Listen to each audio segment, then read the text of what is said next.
Okay, so I think, yeah, it's being recorded. So let's start the class then.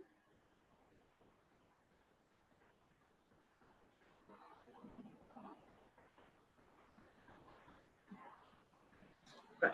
So last week, we stopped at the point where we said, you can see the slides, right, Tafika?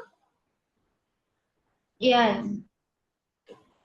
So last week we started to learn about globalization. So I told you there, when we say globalization, it's not just yeah, it doesn't only limit it to the transferring of market. It also refer to the transferring of technology, investment, and the production. So today we will be focusing on this globalization of investment. Okay.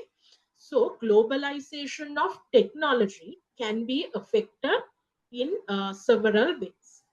Companies with latest high technology can produce high quality goods and services at the lowest cost, and they will be introduced in the foreign market, and thereby technology spreads through. So uh,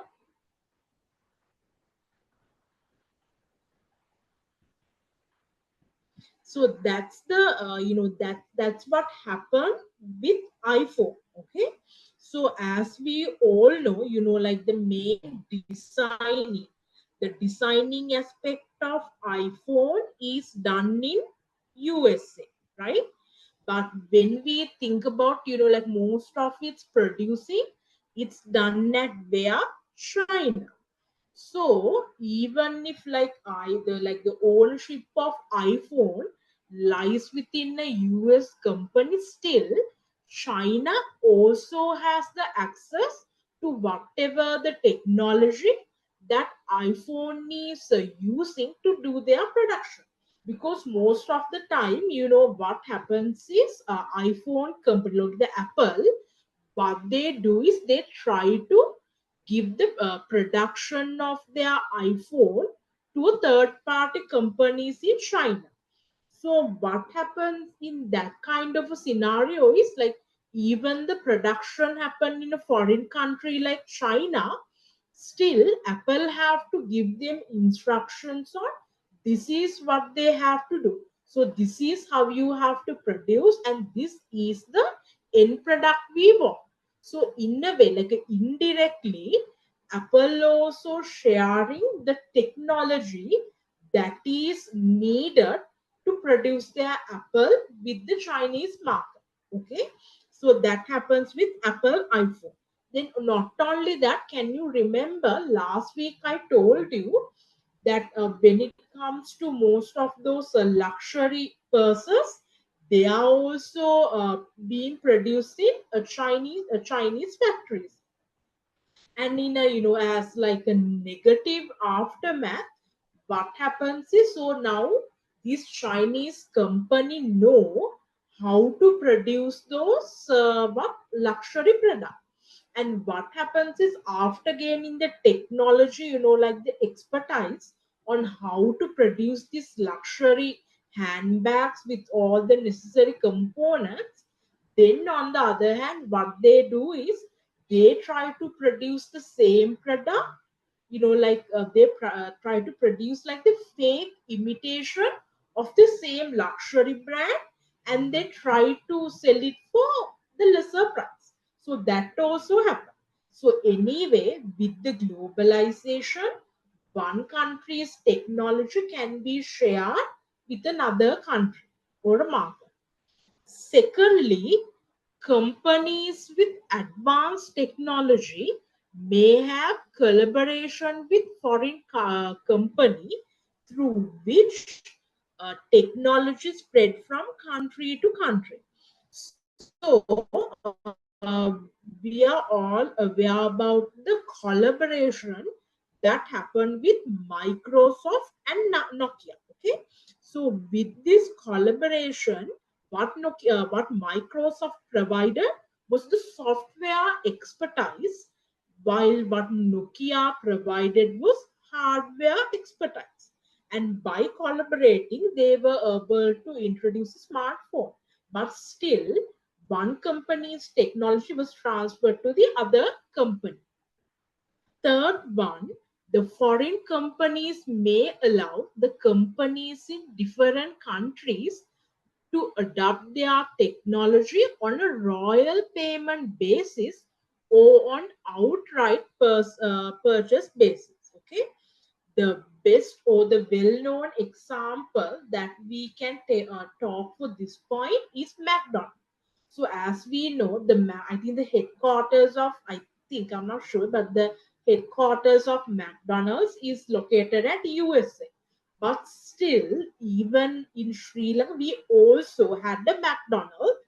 And I mean, even like countries like Japan, South Korea, those countries also had a McDonald's. Why these companies, like why these countries still got the access to have their very own McDonald's despite having the headquarters in USA? Because the McDonald headquarters gave them the right to operate a separate McDonald on their very own country through a license. For that, they had to do a payment, and and also still they expect, like whoever the person that got the license in the other country to do their operation as what they have mentioned in their, like the contract. And Sri Lanka lost our, like the ability to operate a McDonald in our country, because in Sri Lanka they didn't do their part by following the regulations or the standards that were established in the contract or the license. Okay. Then another well-known example is this Microsoft Office and the Microsoft 365 packages we use. Most of the companies use them, and in order for us to use them, we have to pay like a subscription in order to use those technology. Okay. Then through joint ventures and mergers also, technology could spread from country to country. So I think last week I talked about such a joint venture. So last week I talked about how a very famous retail company in America called Tesco, right? They wanted to enter into the Indian market, but they were a little bit unfamiliar with the culture of Indian market, and they did not have that much connections in the Indian market. And also, like the Indian government did not allow, did not allow any companies to have 100% ownership, like a 100% for 100% foreign ownership based companies in their country. So if a foreign company want to establish like any of their companies or subsidiaries in India, they have to merge with another local company. So that's what Tesco retail brand had to do. Okay, and what they did was, here in the India they had a company called, I think, Trend, which is a subsidiary of Tata, and those two came into joint venture. So what the technology or the expertise, what they exchanged between each other was for Tata or like the Indian company. Now they were expertise on the local market, but still at that point they were newcomers to this international business, or like how the international trading work. So for that access they got it through the Tesco or the foreign company. Then for Tesco, the American company, what they got was, they got the access to the infrastructure, like the buildings and like the local expertise or the culture that the knowledge like the knowledge that the Indian company have on the local culture, or like the preference of Indian consumers, they got all of those expertise from the Indian company. Okay, Africa, are you clear up to this point? Yeah. So it's, and also remember, when we say technology, it's not like the literal technology, like the innovation stuff. It also consists of, like the method, expertise, and tools as well.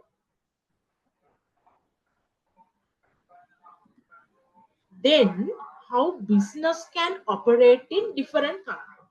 So under the globalization, we say that yes, what companies try to do is, instead of just trying to focus on their, like the local or domestic country, they try to expand. That's like literally what happens with the globalization.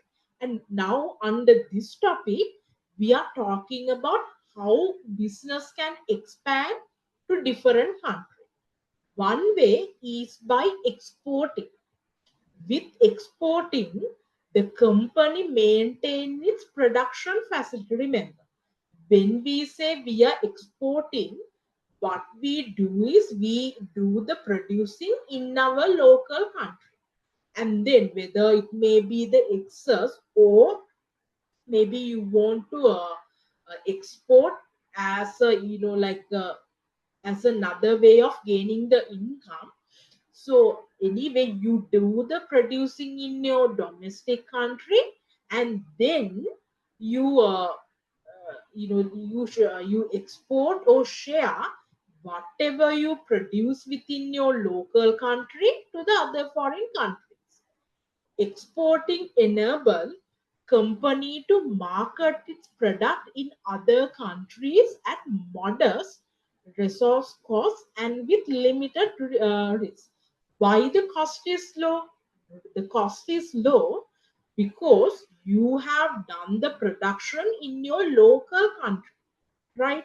Using local resources for most of the part, and due to that your cost is low, because let's assume you get the ability to, open a manufacturing facility in your own country, and the next option is you get the ability to open up your own manufacturing facility in another country.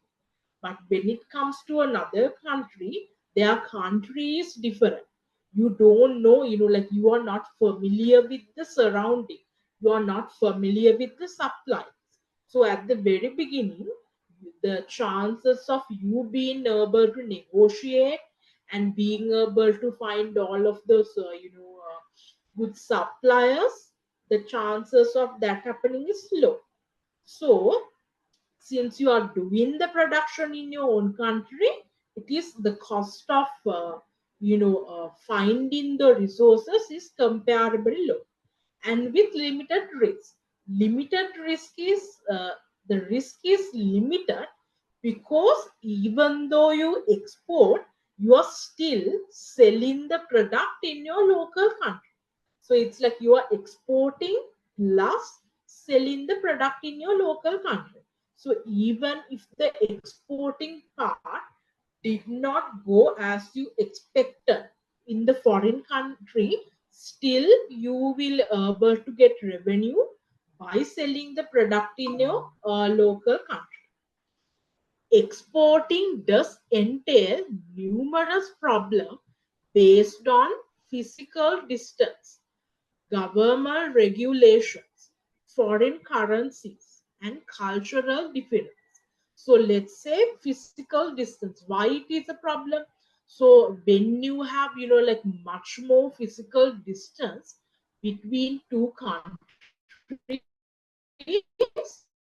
then the amount of money you have to spend on transportation or the freight, it becomes high, it becomes expensive.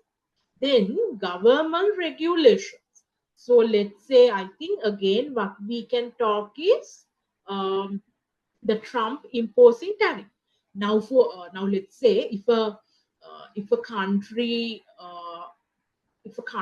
want to export any of the product to, like if an American company want to export any of their product to China, they still have to pay like so much of tax. And even if a Chinese company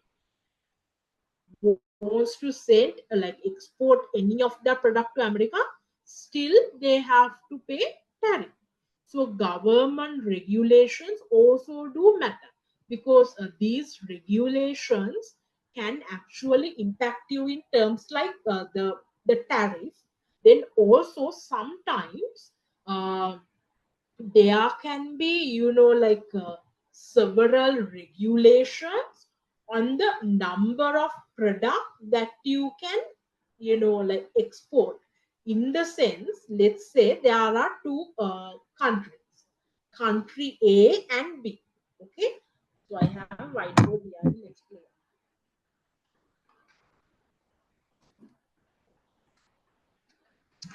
So it's like this. If I write on this whiteboard, can you see what I'm writing? Yeah, ma'am. So let's say A and B, right? A wants to export, right? A is the one who is doing the export. A want to export its product to B, right? And what we export from country A will be the import of country B. Ma'am, adjust the screen down little downward.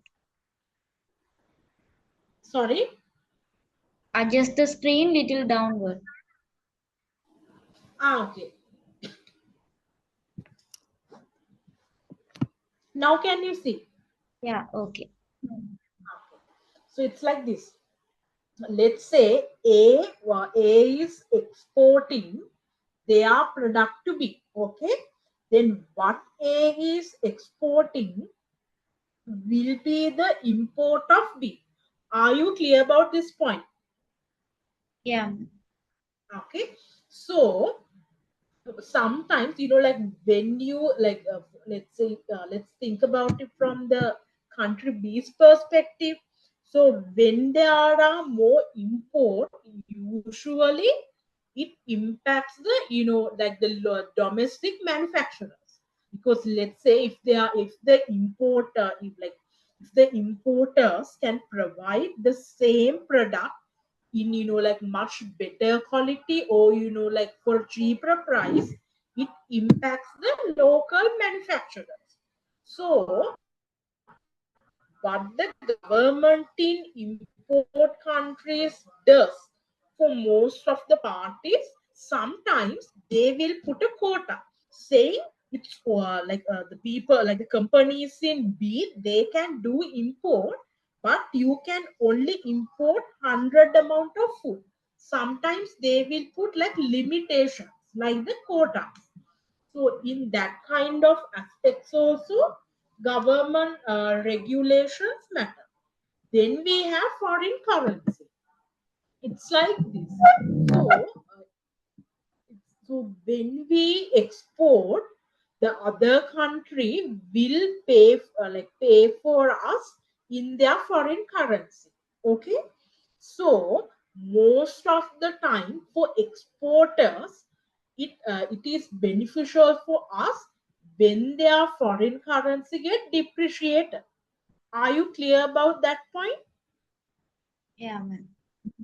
Okay, that means like let's say that means now our currency value more. It's like if previously one USD was one USD was equivalent to 100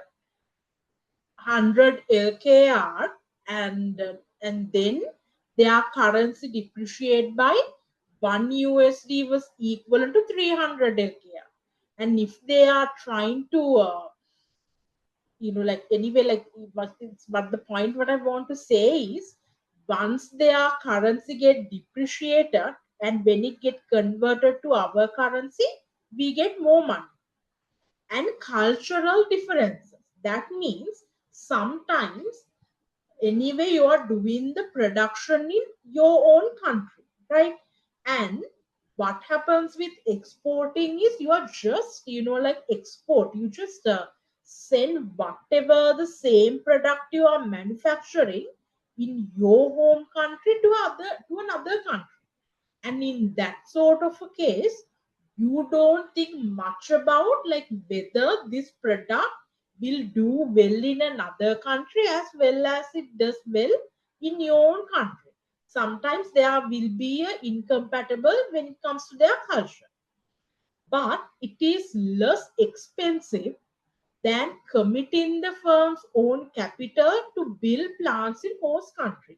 What it means is even though we can't guarantee that we will only have like success with exporting, because we can have problems due to the physical distance, government regulations, foreign currency, and cultural difference. But still, it is much more cheaper than trying to establish our very own manufacturing plant in a foreign country.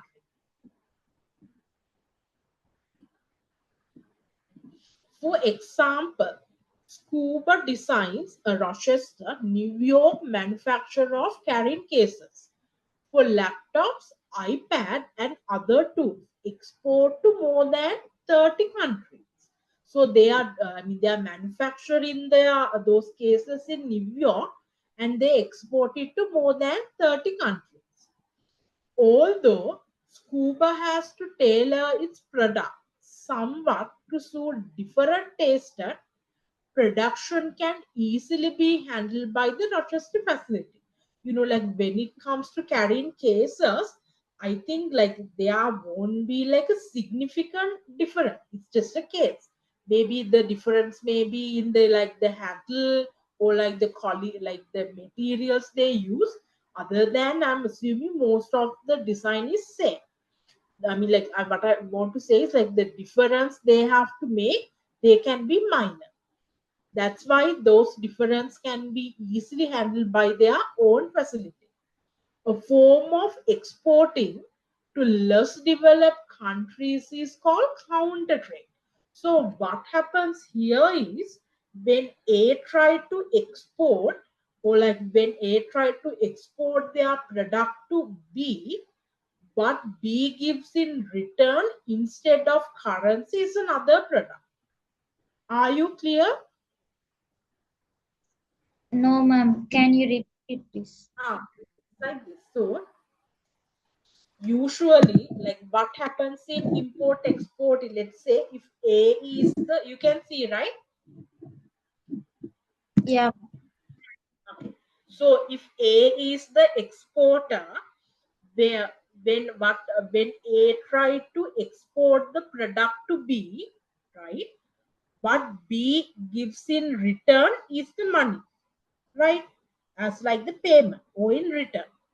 But like when there are cases, this mainly happen in less developed country. Let's say B wants to get this product imported, or B want A to export this product. But the problem is, since B is a less developed country or economy, they doesn't have that much of foreign currency. So what they give in return is, instead of money, they give another product that A needs. Are you clear? Yeah, ma'am. Right? Because this happened because B doesn't have enough currency to give as a payment. So what they give instead is something that like another product that they are exporting needs.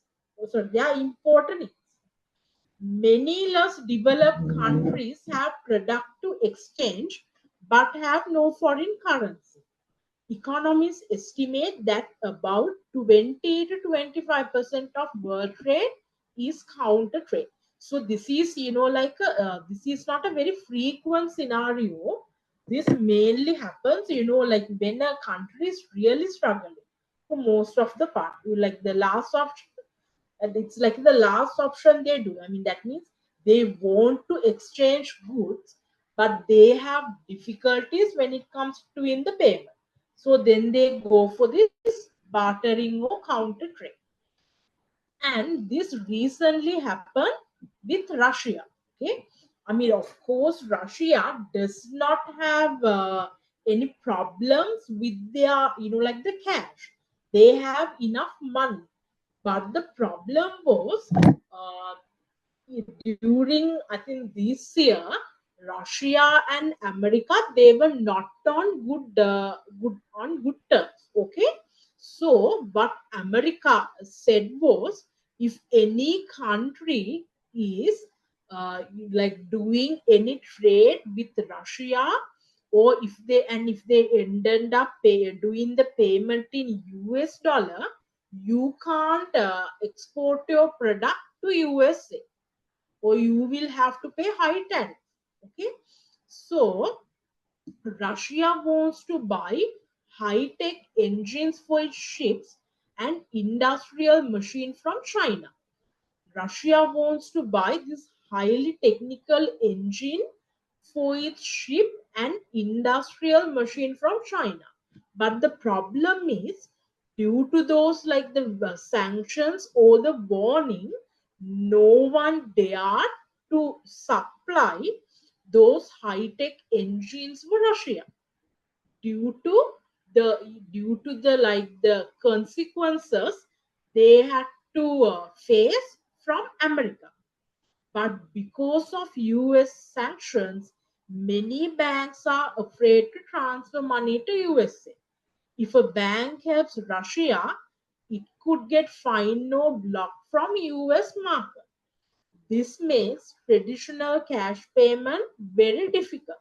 So what they did was, the Russia and China decided to trade goods directly instead of money.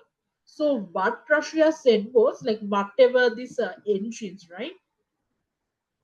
This the Chinese company had this high tech engines, and Russia said, please give us your high tech engines, and in return, we will give you this steel and aluminium that you need. This is called barter trade. It's like a swap deal. One country gives good, the other country gives different goods in return. This way, no international cash transfer is needed. So banks don't get involved and sanctions are avoided. So these are the names of the company. The Chinese company is this, and it was located in China. And the product they had was marine engines for ships used in shipbuilding and oil rigs. And the Russian company needed this, and what the Russian company had was various steel and aluminium producers, and this was needed by Chinese company. So they exchanged what they had with each other instead of giving money in return. Are you clear? Yeah, ma'am. Clear, right? Yeah, ma'am. Okay. So both countries continue trading despite the sanctions. Russian countries got the engine they needed. Chinese companies got the raw material for their own factory. No money moved through bank, so the risk of being punished under US sanction is avoided. This type of barter trade is mostly used for essential goods like machinery, industrial equipment, raw material. It is not used for everyday consumer item because it is more complicated to calculate fair value for lots of small products. See, like when there are lots of small product, you can't, like calculate their value. Like you can't say, Give me this from this in return for this." Like you can't calculate, like you can't give a value when it involves lot of small product. So it mainly done for goods like machinery, industrial equipment, and raw material. Barter trade has become a backup system when normal international payments are blocked or risky. Outsourcing, like when you just only think of the concept outsource means whether it be manufacturing, or you just produce you or you just buy a material from a third party. So outsourcing means like you are using a third party to complete any part of your manufacturing process. But when we think of it, like global term, this outsourcing should change to offshoring, right? Offshoring means whoever this third party is located in another country. Offshoring, like a place that passes the boundary of your sea, means engaging in the international division of labor so that work activities can be done in countries with the cheapest source of labor and supply. So we go for offshoring when the other country can provide us with like cheap labor. That's what happened in most of like the Apple and also this garment factory. In Sri Lanka also, we have several garment factories that are catering to companies like Marks and Spencer. That's why these companies like Brandix and Mars exist. They exist to provide the service for this very like high level or the international clothing brand. And why do they try to manufacture those products in countries like Sri Lanka? Because the labor and the cost of like the raw material are cheaper in Sri Lanka compared to doing the same work and getting those materials in their very own country. Millions of low level jobs such as textile manufacturing, call center operation, and credit card processing have been outsourced to low wage countries in recent years. So most of the companies has tried to outsource these jobs such as textile manufacturing, call center operation, and credit card processing to low wage countries. The internet and plunging telecommunication costs are enabling companies to outsource more and higher level work, as well as software development, accounting, or medical services.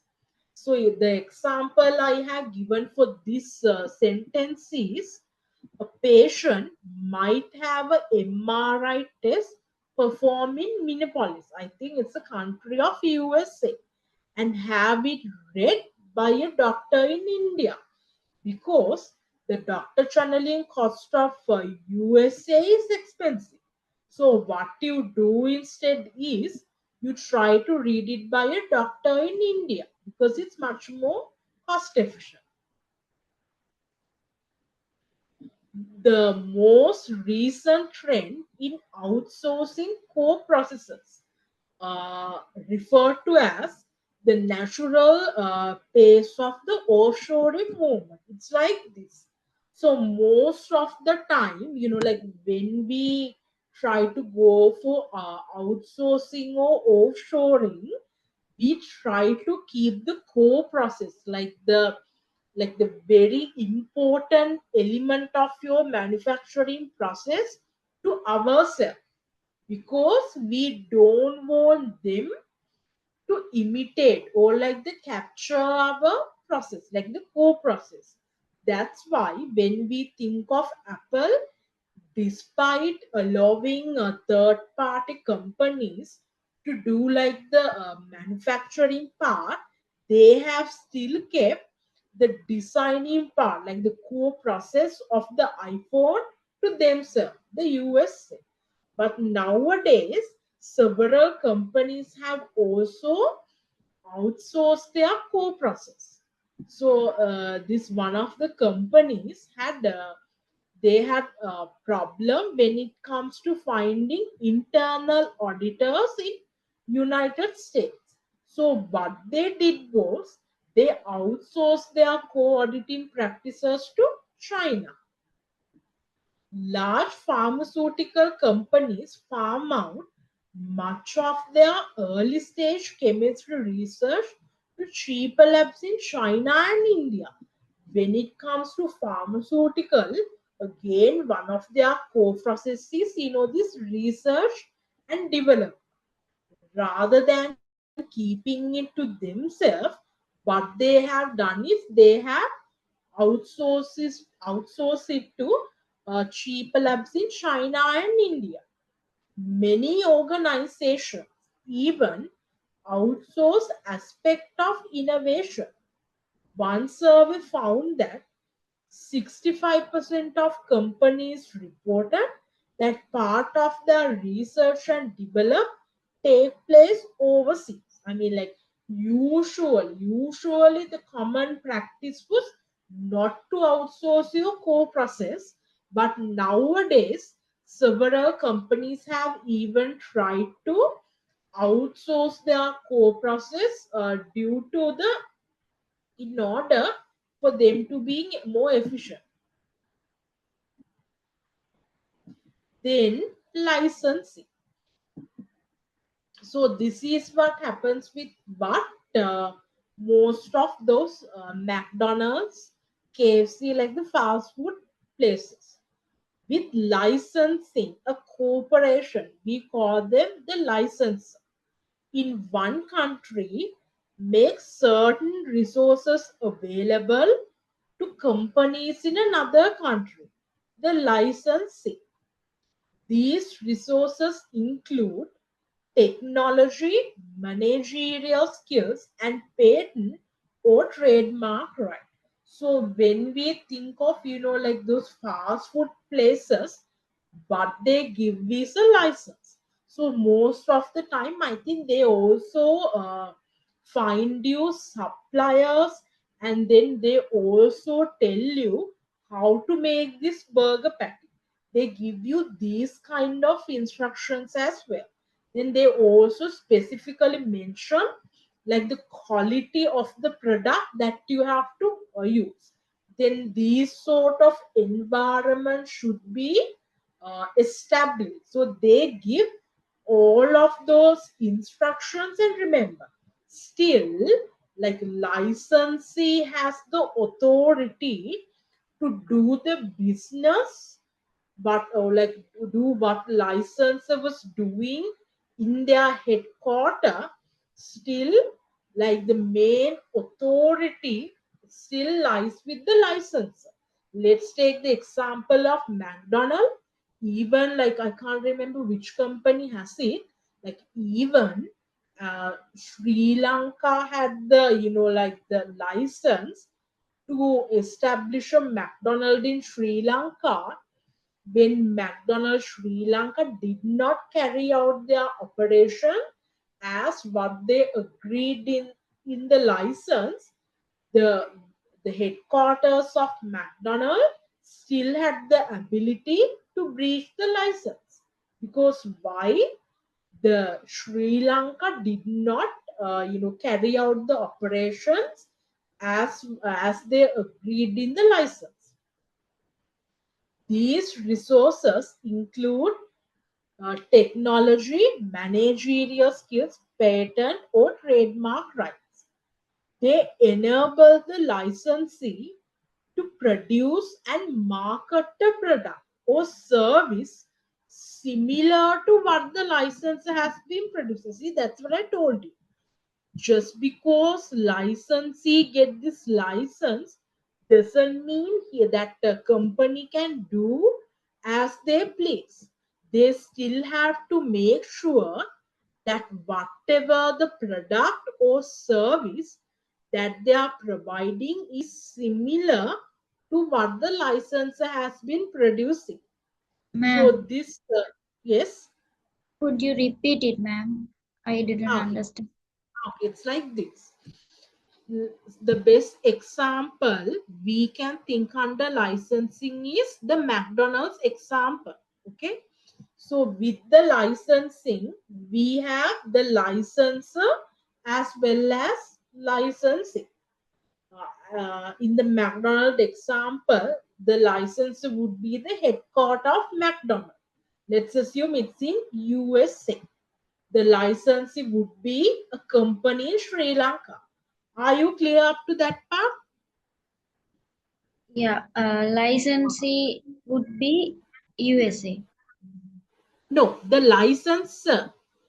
The Oh, licensor is the US one.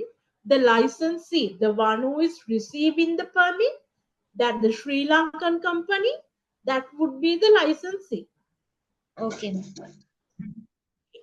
And what I was telling was, let's say just because a Sri Lankan company had a license doesn't mean they can do whatever they want, right? So if we think about the example of McDonald's, most of the time, like the quality of the ingredient or the service that those employees have to produce, like, and the taste of each of these product, like they are like the benchmark for most of those products or the service, and the licensee have to make sure that they are also producing the service or the product according to what licensee has been producing. I mean the licensee can't do any variations. And the reason Sri Lanka got its license revoked was because the headquarter company got to know that the Sri Lankan company was not, providing the service as per the quality that they had agreed on. Are you clear? Yeah, ma'am. So that's what I said. Just because the licensee have like the permit doesn't mean that company can do as they please. They have to still work under what the headquarters has been saying or what the licensee has been doing. Has been the Heineken, which has been called Beer's first truly global brand of beer, usually begins by exporting to help boost familiar with its product. So this company initially started just by exporting their product. And if the market looks like a promising or attractive, then they will try to give its license to a local brewer. Licenses offer a business firm relatively easy access to international market at low cost, but it limits the company's participation in and control over the development of those markets.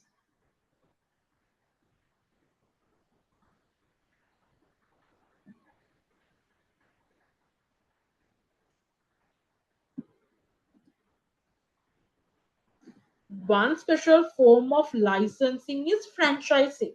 It's what happens with those fast food, which occurs when a franchisee buys a complete package of materials and services, including equipment, products, product ingredients, trademark and trade name rights, managerial advice, and standardized operating system. See, that's what I told you. Like sometimes when we try to go to those KFC and ask for a ice cream, most of the time they say that their ice cream machines are not working, and that happen because there is a standardized way of cleaning out those ice cream machines. It doesn't matter whether the KFC is located in USA or Sri Lanka. There is a standardized way of cleaning out this ice cream machine, and it tends to be lengthy. So that's why when they didn't get the the chance to clean the machine, they say they are not in the liberty of giving you ice cream because they have not cleaned the ice cream machine as they have agreed with the licensor or the headquarter company. Whereas with licensee generally keeps his own company name, autonomy, and operating system. A franchise takes the name and systems of the franchisor. The fast food chains are some of the best known franchises. The story is often told of the Japanese child visiting Los Angeles, who excitedly pointed out to his parent, they have McDonald's in America. Because little kid thought that McDonald's was something they had in Japan. But still, due to the licensee, it is possible to have McDonald's in America as well. Then, direct investing. Are you clear up to this part? That last point, ma'am, The the story. stories often this month. Yeah, It's like this. So it's the basis. So let's say, so there is a kid, right? Like a Japanese kid. He has seen McDonald at Japan, right? And when that kid comes to America, he's saying, okay, this country also has America. But what actually has happened is America is, as far as I know, America has the headquarters of McDonald's, right? And through the licensing, they have given the right to Japan to operate McDonald's in their own country. But this kid is not aware of that. This kid is assuming McDonald's is something that is owned by Japan. Like it's like a Japanese shop or a Japanese company. And he's not aware of the reality. Are you clear? yeah, So it's like this. So sometimes, like as we know, most of the fast food chains are located in USA. But the thing is, even their headquarters are located in USA, still we get to access to companies like KFC, then Pizza Hut, Domino's. Most of those companies are not, definitely not originated in Sri Lanka. They were originated in USA, but still we get the opportunity, or we still get the ability to consume those products. How? Through the licensing. Are you clear? yeah, ma'am. Then direct investing.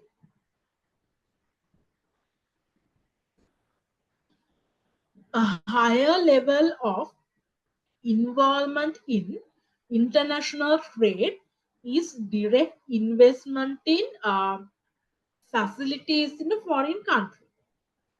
Direct investing means that the company is involved in managing the productive assets, which distinguish it from the other entry strategies that permit less managerial control.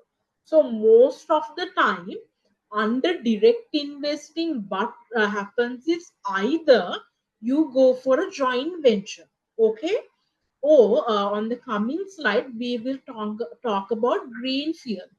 Greenfield means rather than joining hands with a local company, you try to establish your very own company that completely belongs to you. Okay. Currently, the most popular type of direct investment is to engage in strategic alliances and partnerships. The reason being, most of the country's government tend to give this condition. Let's they say, if you want to do a direct investing in our country, we don't allow the 100% foreign ownership. Like we don't allow 100% foreign owned manufacturing facilities or companies in our country. Instead, what you can do is you have to share hands with our local partner or a local company. In a joint venture, a company shares cost and risk with another firm, typically in the host country, to develop new product, build a manufacturing facility, or set up sales and distribution network. A partnership is often the fastest, cheapest, and least risky way to get into the global game.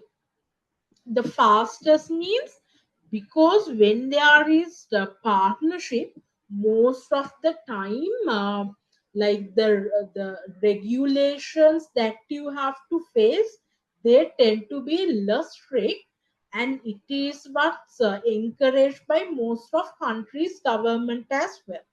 And the cheapest is why? Because now the cost gets shared between the local company. And the least risky way, why? Let's say when we try to go into a foreign market, one of the things that makes it risky for us to enter into the market is their culture, because we are from another country and we are completely unfamiliar, or like they are the culture of the market we want to enter, it is completely new to us, right? But when you join hands in hand with like a local company who has been already operating there for some time, they are already aware of the culture, or like they are already aware of how things are being done in the country you want to enter.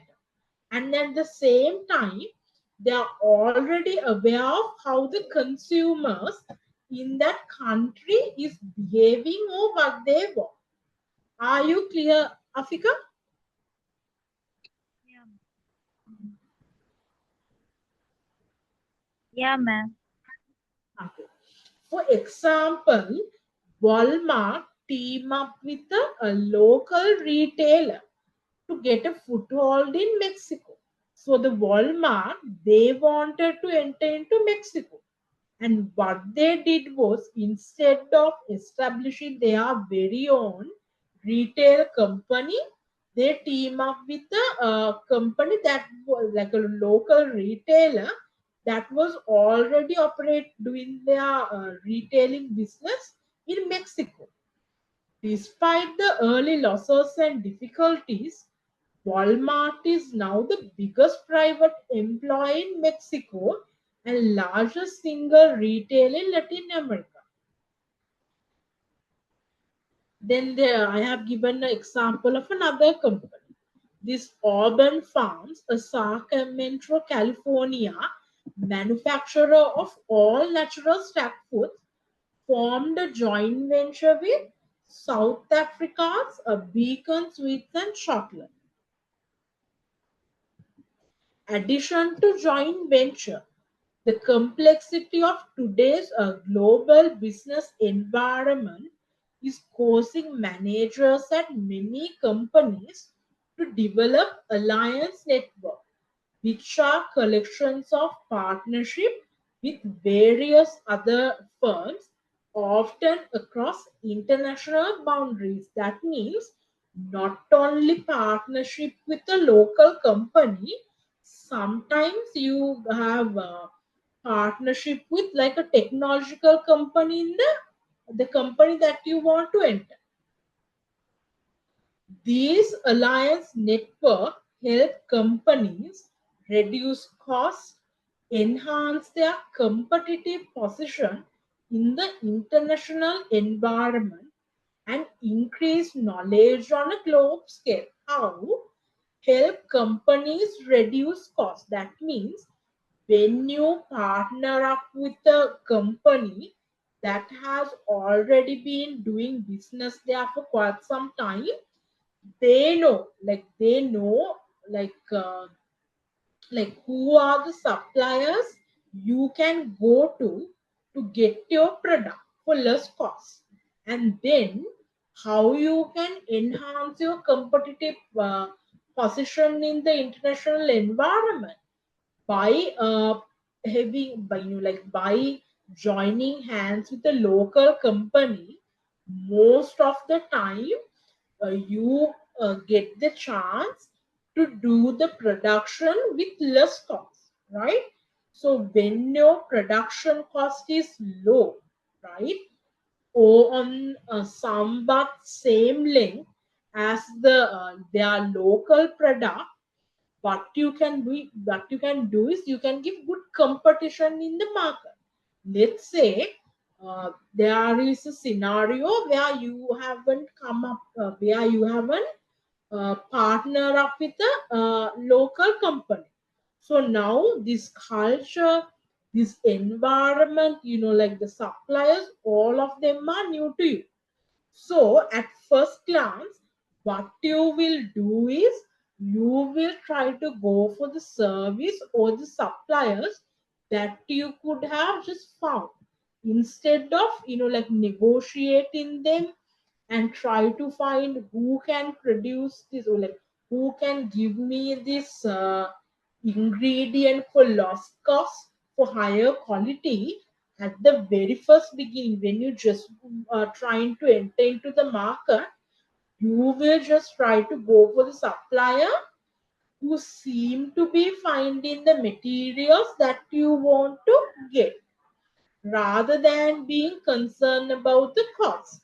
In that sort of a case, most of the time, the cost that you have to purchase, or the cost that you have to spend on incurring these materials will be high. As a result, your production cost will be high, and in order for you to get a profit, the price tag that you will have to put on your products will also be high. So now in the market, there is you with a higher price tag, and then on the other side, there are local business who can produce the same product for a lesser cost. Then as a customer, who will you choose? You will definitely choose the local supplier. So in order to make sure that doesn't happen, it's better to always go for a joint venture. The other choice is to have a wholly owned foreign affiliate over which the company has complete control. If not, you can go for a wholly owned foreign affiliate. Direct acquisition of an affiliate may provide cost saving over exporting by shortening distribution channels and reducing storage and transportation costs.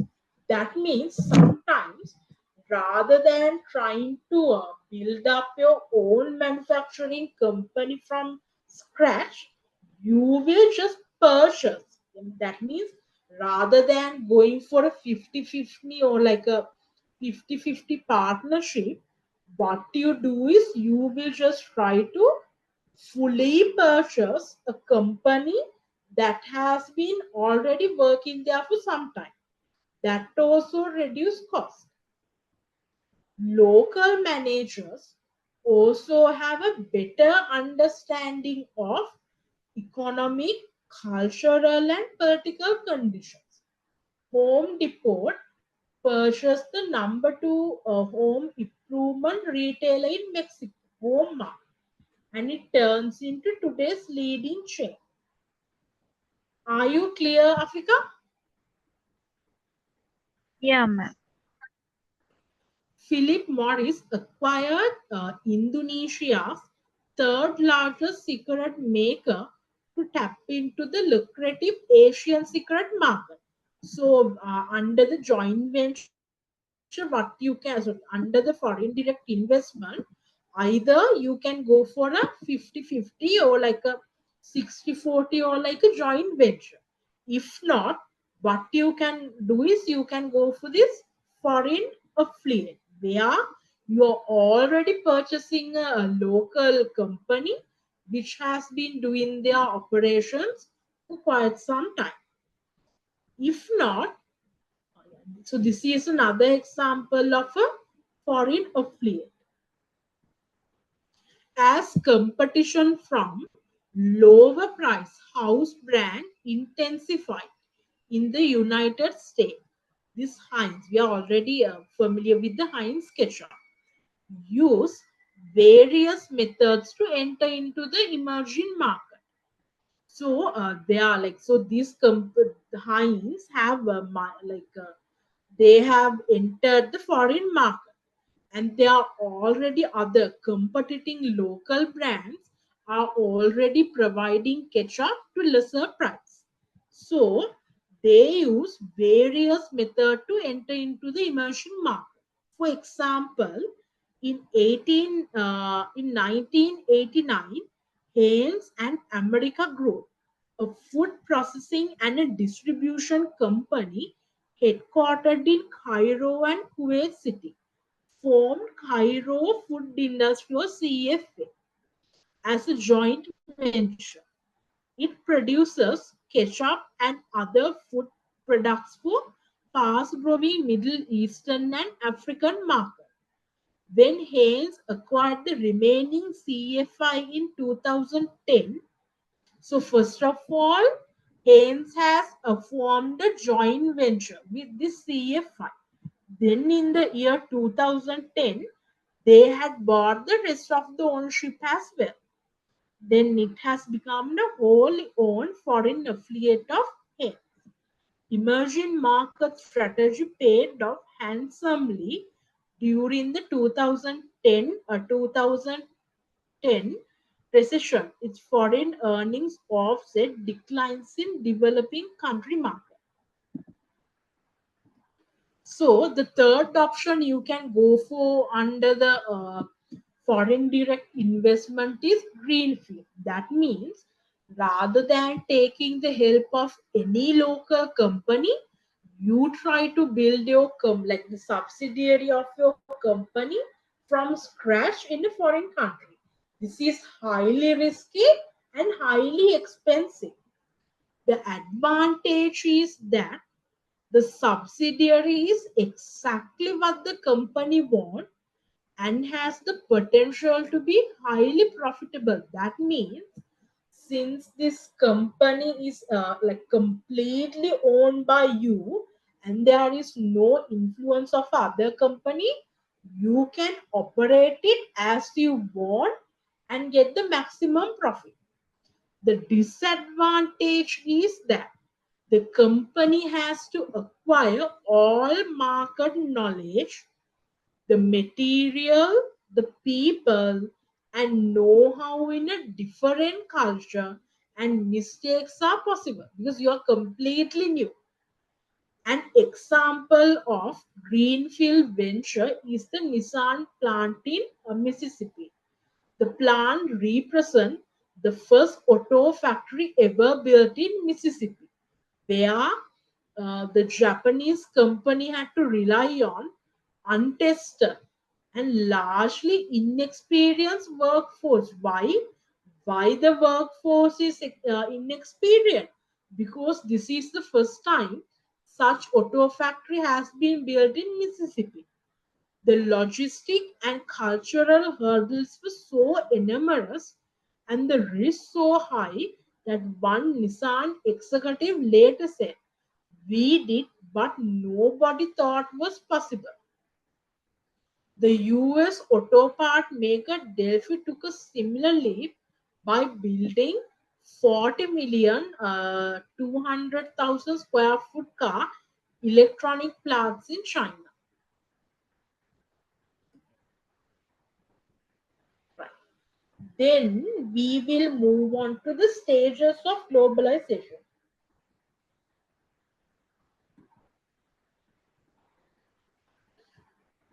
So it's like this.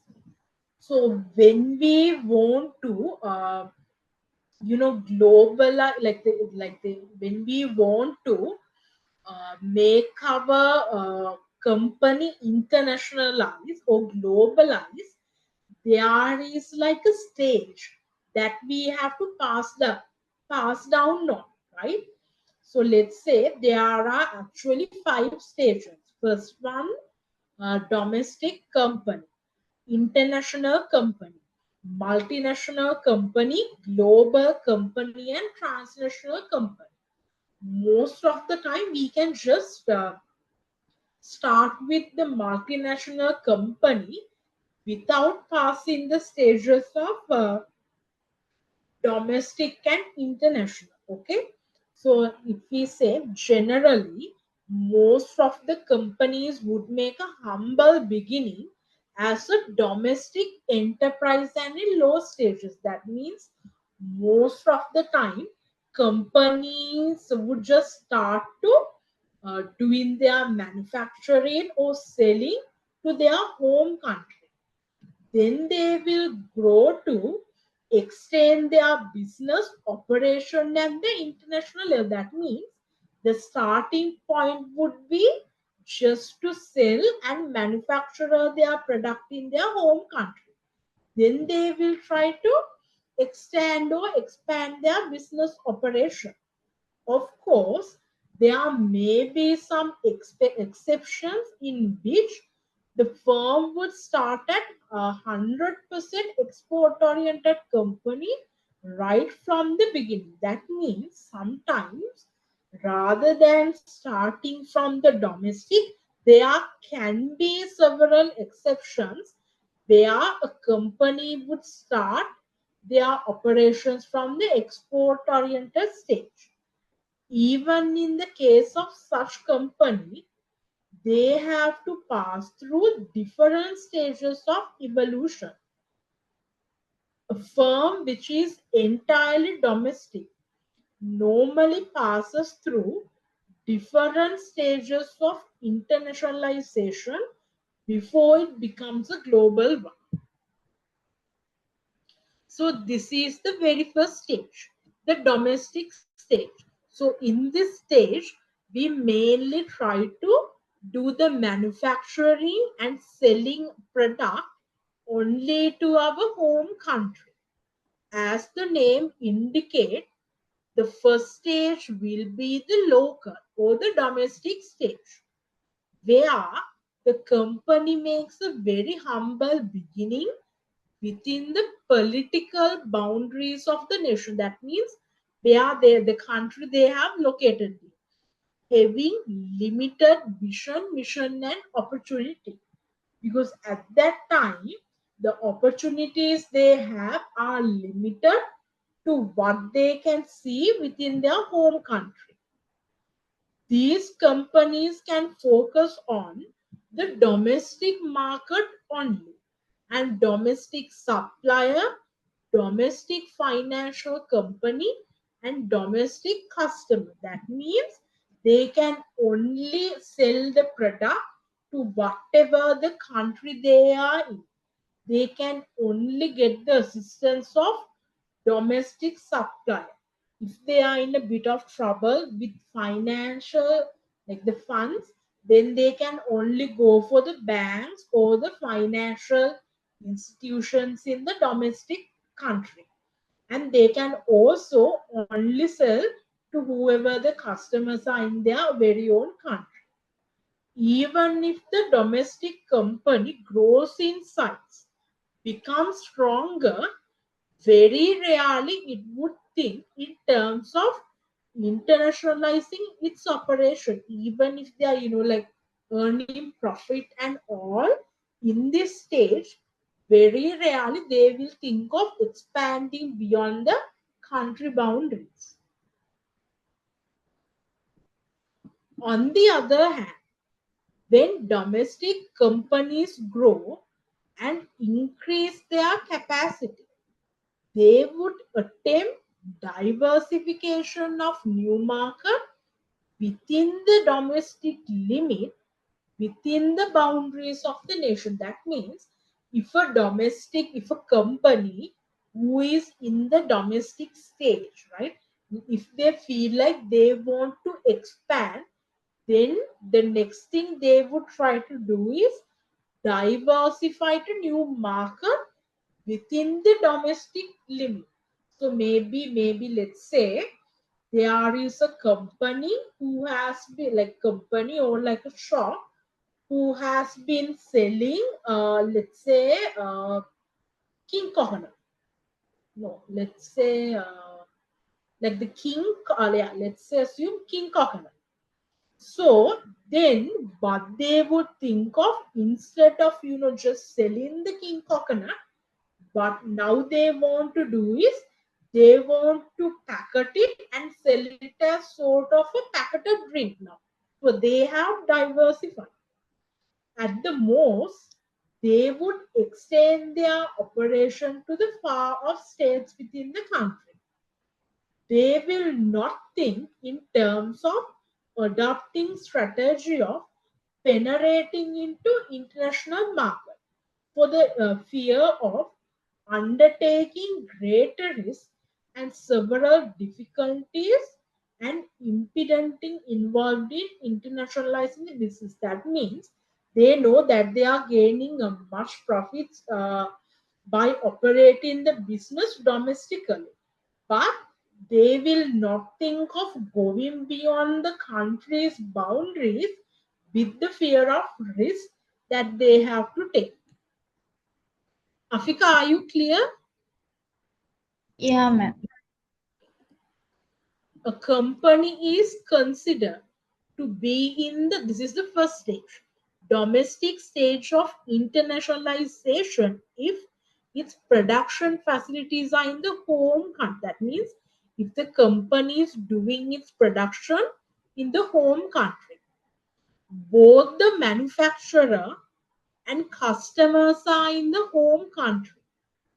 It is not actively engaging exporting, foreign partnership, or global operation. Actually, like now if we think about it, it's really hard to think of a company who is in this domestic stage unless, like very small scale company, small scale shop, like local bakery and local maybe clothing shop. Other than that, most of the well-known companies have passed this domestic stage. So initial stage of Vendor and Kotmale, they were only catering to the local market, but I think now they are exporting. Yeah, most of them are exporting now. So after the domestic stage, we have the international stage.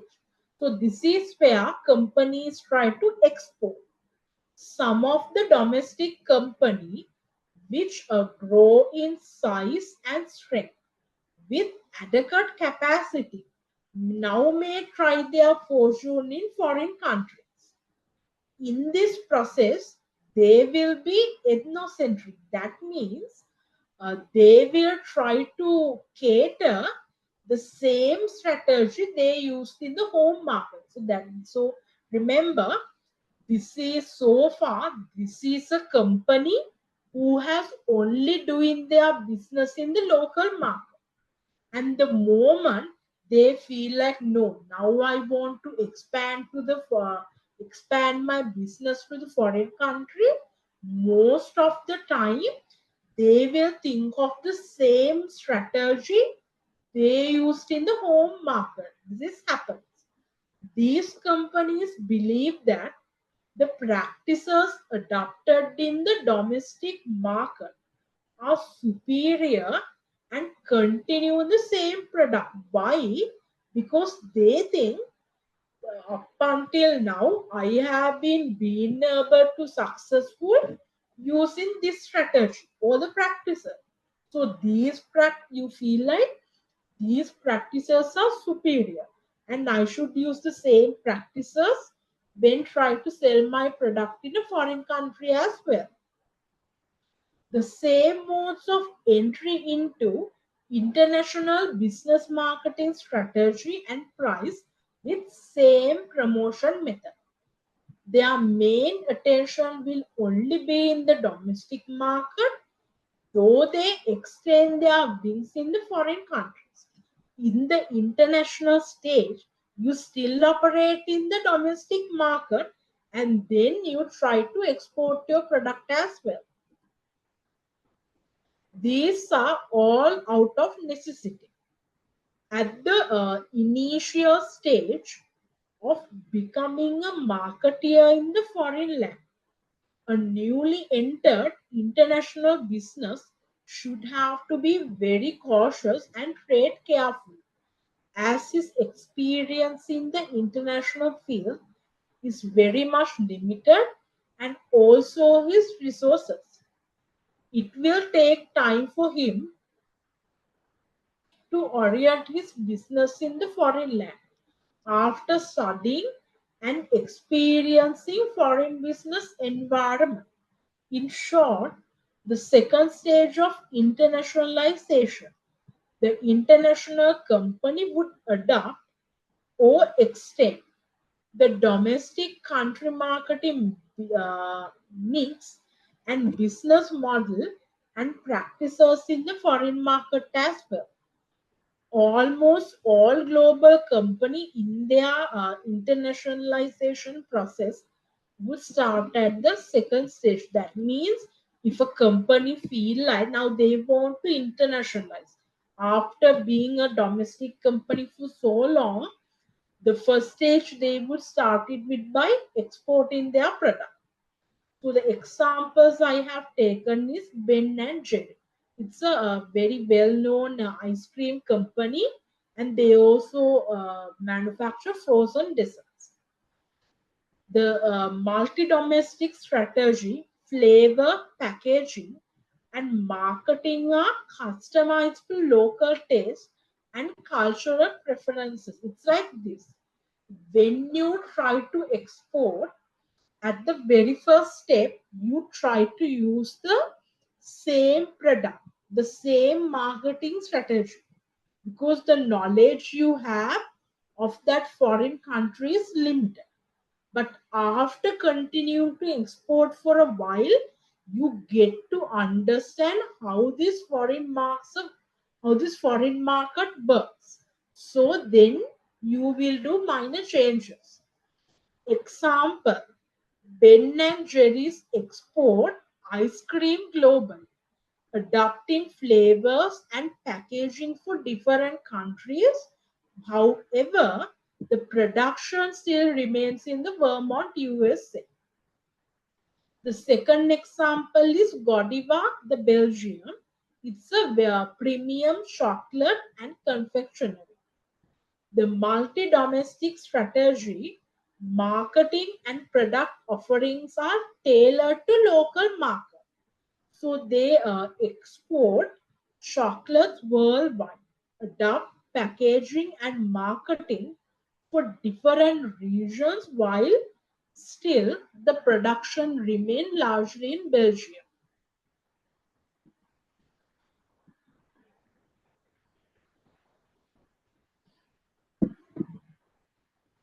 A company is considered to be in the international stage of internationalization when manufacturing is done at the home country and you have local consumers. So this is how we call some companies at the international level of the internationalization when they are like, even though they tend to export, their manufacturing part is still done at the home country and you still have your local consumer. That means even you export, you still sell to your domestic market as well.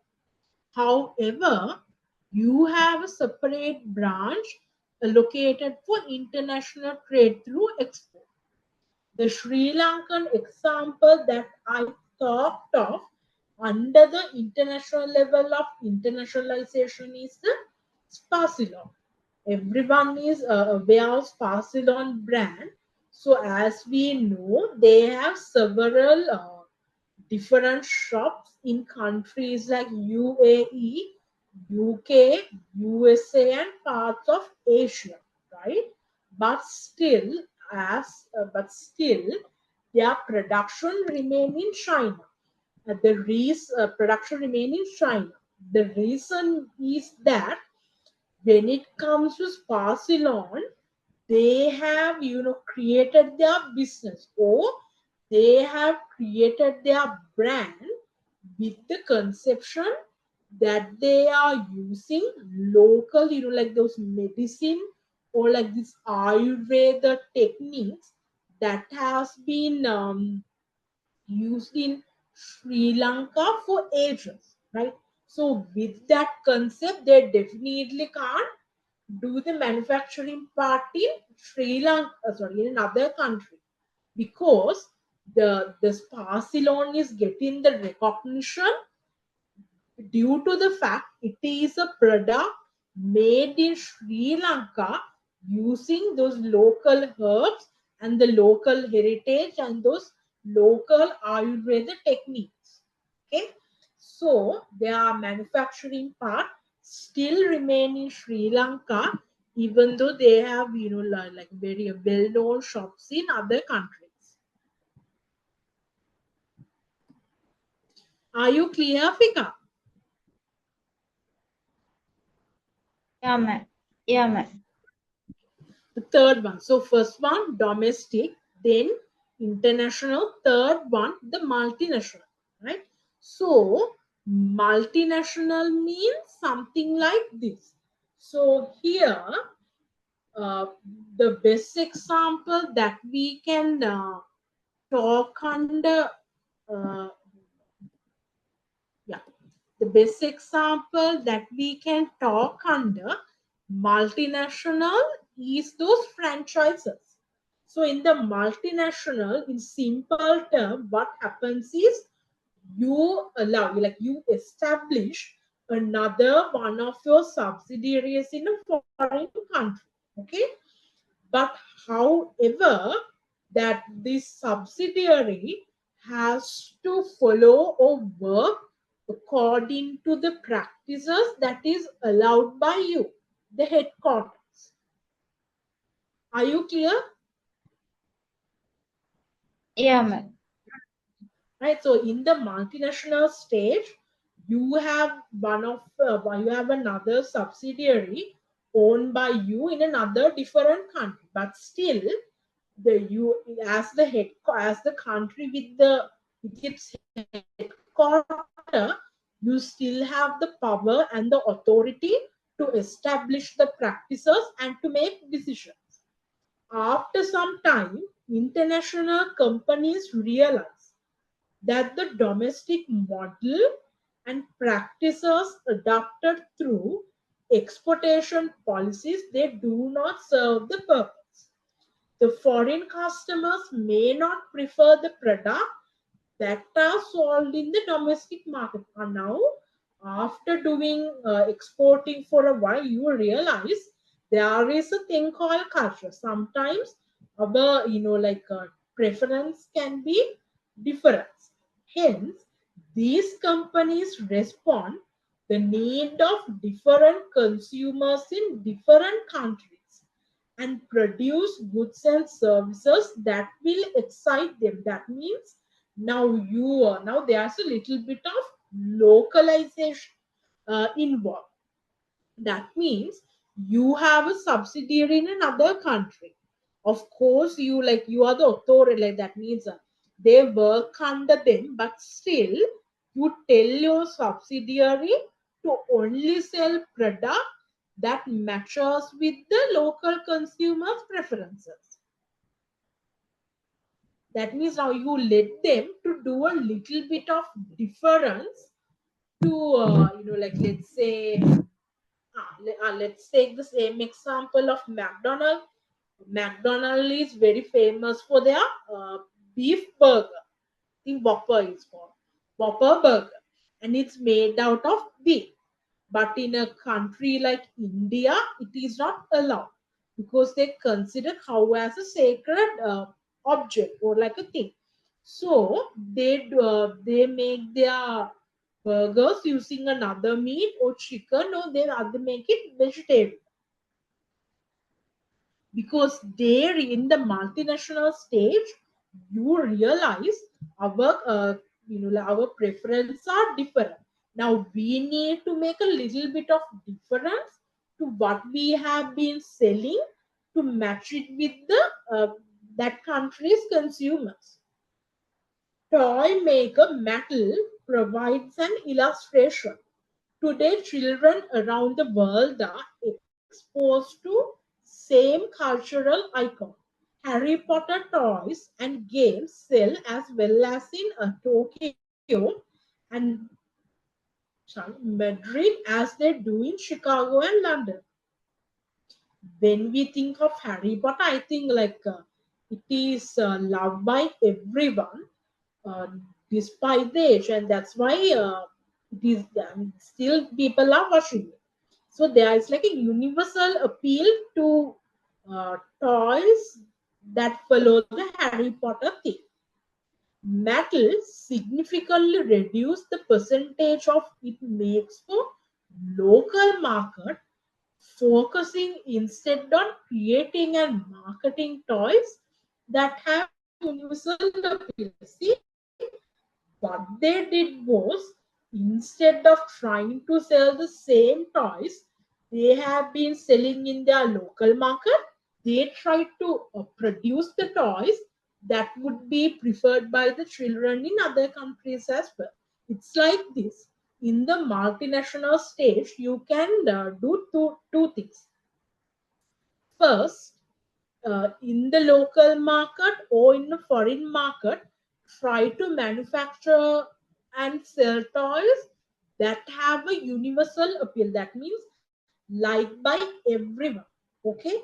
Otherwise, what you can do is you can do a little bit of modifying based on the preference of your foreign country. So you will be selling what is preferred by the your local consumers in your own country, and then you will be selling what is preferred by the foreign consumers in their foreign country. So in a way, what you are trying to make sure is you are making sure like your product become a domestic product to the country you are selling. It's like this. So let's say if we again take the example of McDonald's, the beef Whopper is what preferred by the consumers in America or like the domestic market. For USA market, their beef Whopper is the domestic product. It is a product like preferred by USA consumer. But when we think of India, their Makalu Tikki burger is what preferred by the Indian consumer. So what you make sure is that like you make adjustments to your product in order to make it a domestic product or in order to make it a product desired by the consumers of that foreign market. Are you clear? Yeah, ma'am. In due course, the international companies learn by experience and orient themselves to the environment of the foreign market in which they operate. Orientation of the product, price factor, and promotional strategy would be similar to the companies which are competing in the foreign market. So with this, you try to make sure like the promotional strategy and the pricing are also similar to the competitor of that foreign market. The strategy adopted by multinational companies called multi-domestic.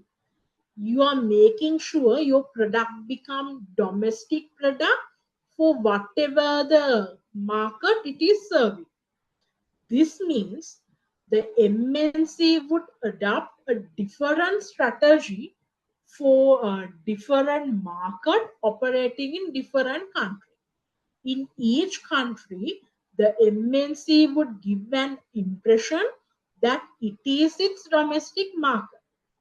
The orientation shifts in the case of MNC from ethnocentric to polycentric. That means under this orientation, the office, branch, and subsidiaries of the multinational company work like domestic company in each country. So let's say where they operate with distinct policies and strategies suitable to that country.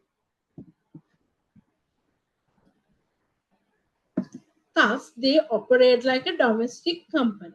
For example, Bata Shoe Company operating in various countries would make the nations feel like that it is their country's company.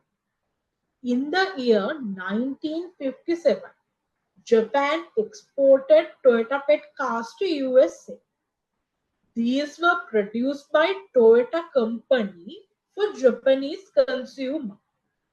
These cars could not be sold in USA. Why? As they were considered underpowered and overpriced by the customers in USA market. The unsold cars were shipped back to Japan. This ethnocentric strategy proved a big failure for Japan. However, Japan took this failure as an experience and designed new model suitable for USA market and proved successful in marketing in USA and the process of becoming a multinational company. It is imperative to study the preference and the need of product in the respective foreign countries.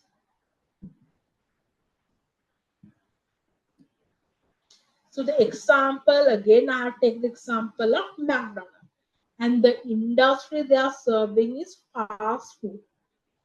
The completely tailors menu offering, marketing, and supply chain to local tastes, cultural, and legal requirements present in about 130 countries, often through franchises or subsidiaries.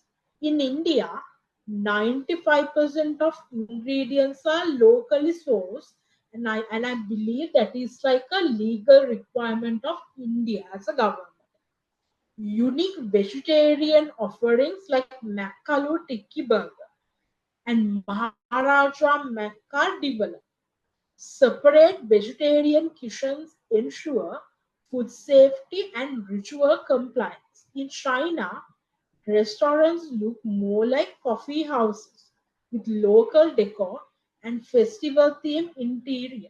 Supply chains are localized with farms supplying the restaurant. So here in this video, it shows how even like the how not only the food, how like the infrastructure of McDonald's is different based on the country it is located in.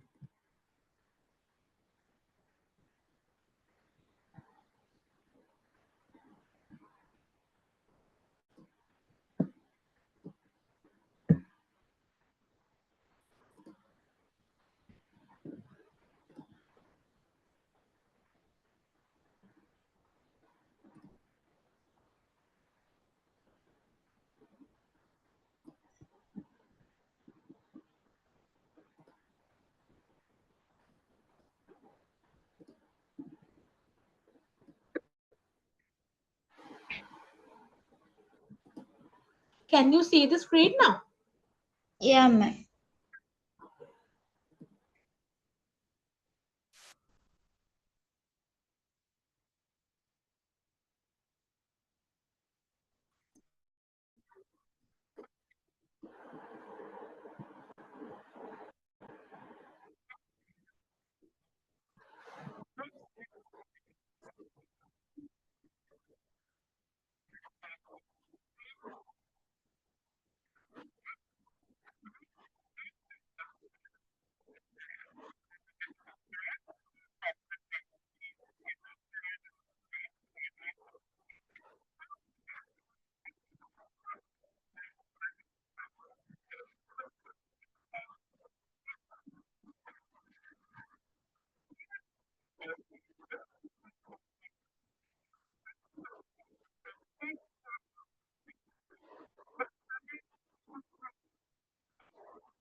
Afika,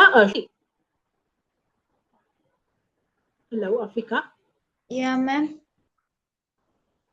Shall we take a break now and let's meet at 1:30? Yeah, ma'am. Okay.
Africa, shall we start the class now?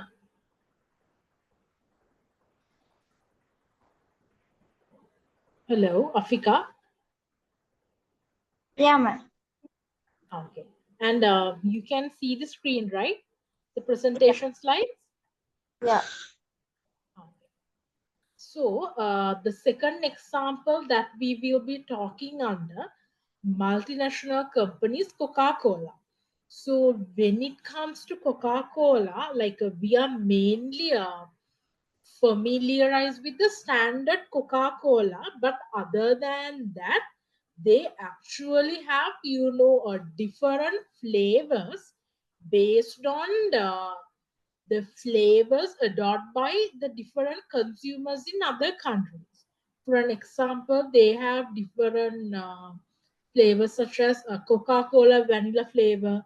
They have so many other flavors as well, but still, what is preferred by most consumers is the standard Coca-Cola that we all know. And also, the reason that it falls under the multinational strategy is that first of all they do a localization when it comes to their marketing.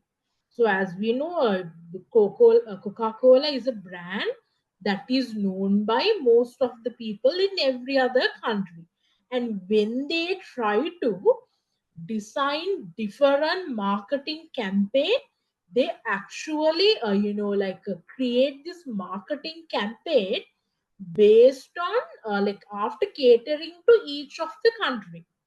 So here we see they adopt different marketing campaign, bottling approaches and flavors to align with local cultures and market expectations.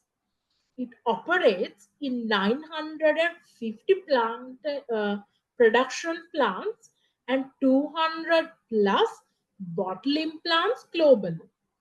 In France, the companies produce up to 90% of beverage consumed locally and employs thousands in production and sales. Offer localized packaging. So when we say packaging, maybe it's the language they use. And marketing content in over 40 language. Special campaigns use local symbols and name for personalization. So I don't know whether you can remember in one of the previous examples we talked about, like when we say Coca-Cola, and when you try to say Coca-Cola in Chinese language,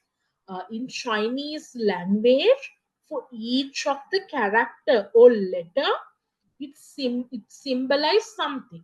So they use, like the letters to pronounce Coca-Cola, to give a positive meaning, to give positive message. So if you take a look at this video, you will see how they have created a marketing campaign for the four different countries following the same scenario, but everything starting from the actors, the language, the background music are different. So that's why they fall under the localization. So let's see this.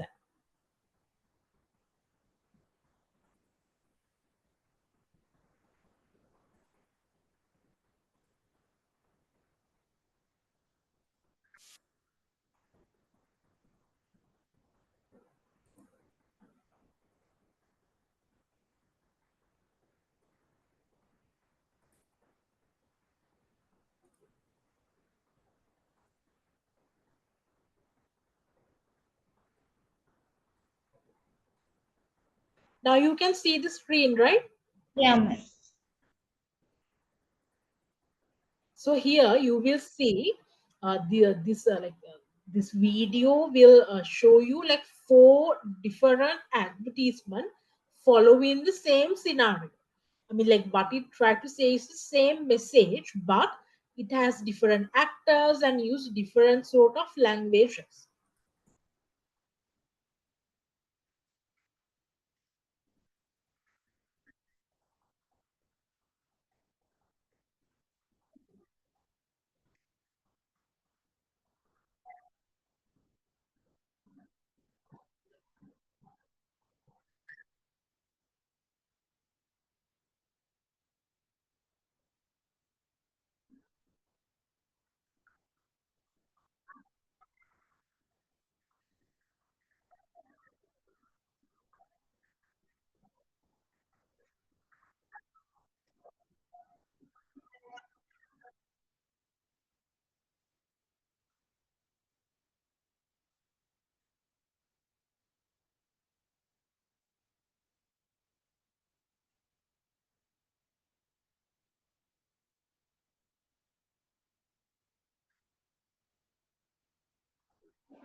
So you saw how like it was. I mean, like it was it, in a way it was the same act, like following the same scenario, but everything starting from the actors, the language, and if you could look closely, even like the like the type of Coca-Cola bottle they were using for the advertisement that was slightly different from one another.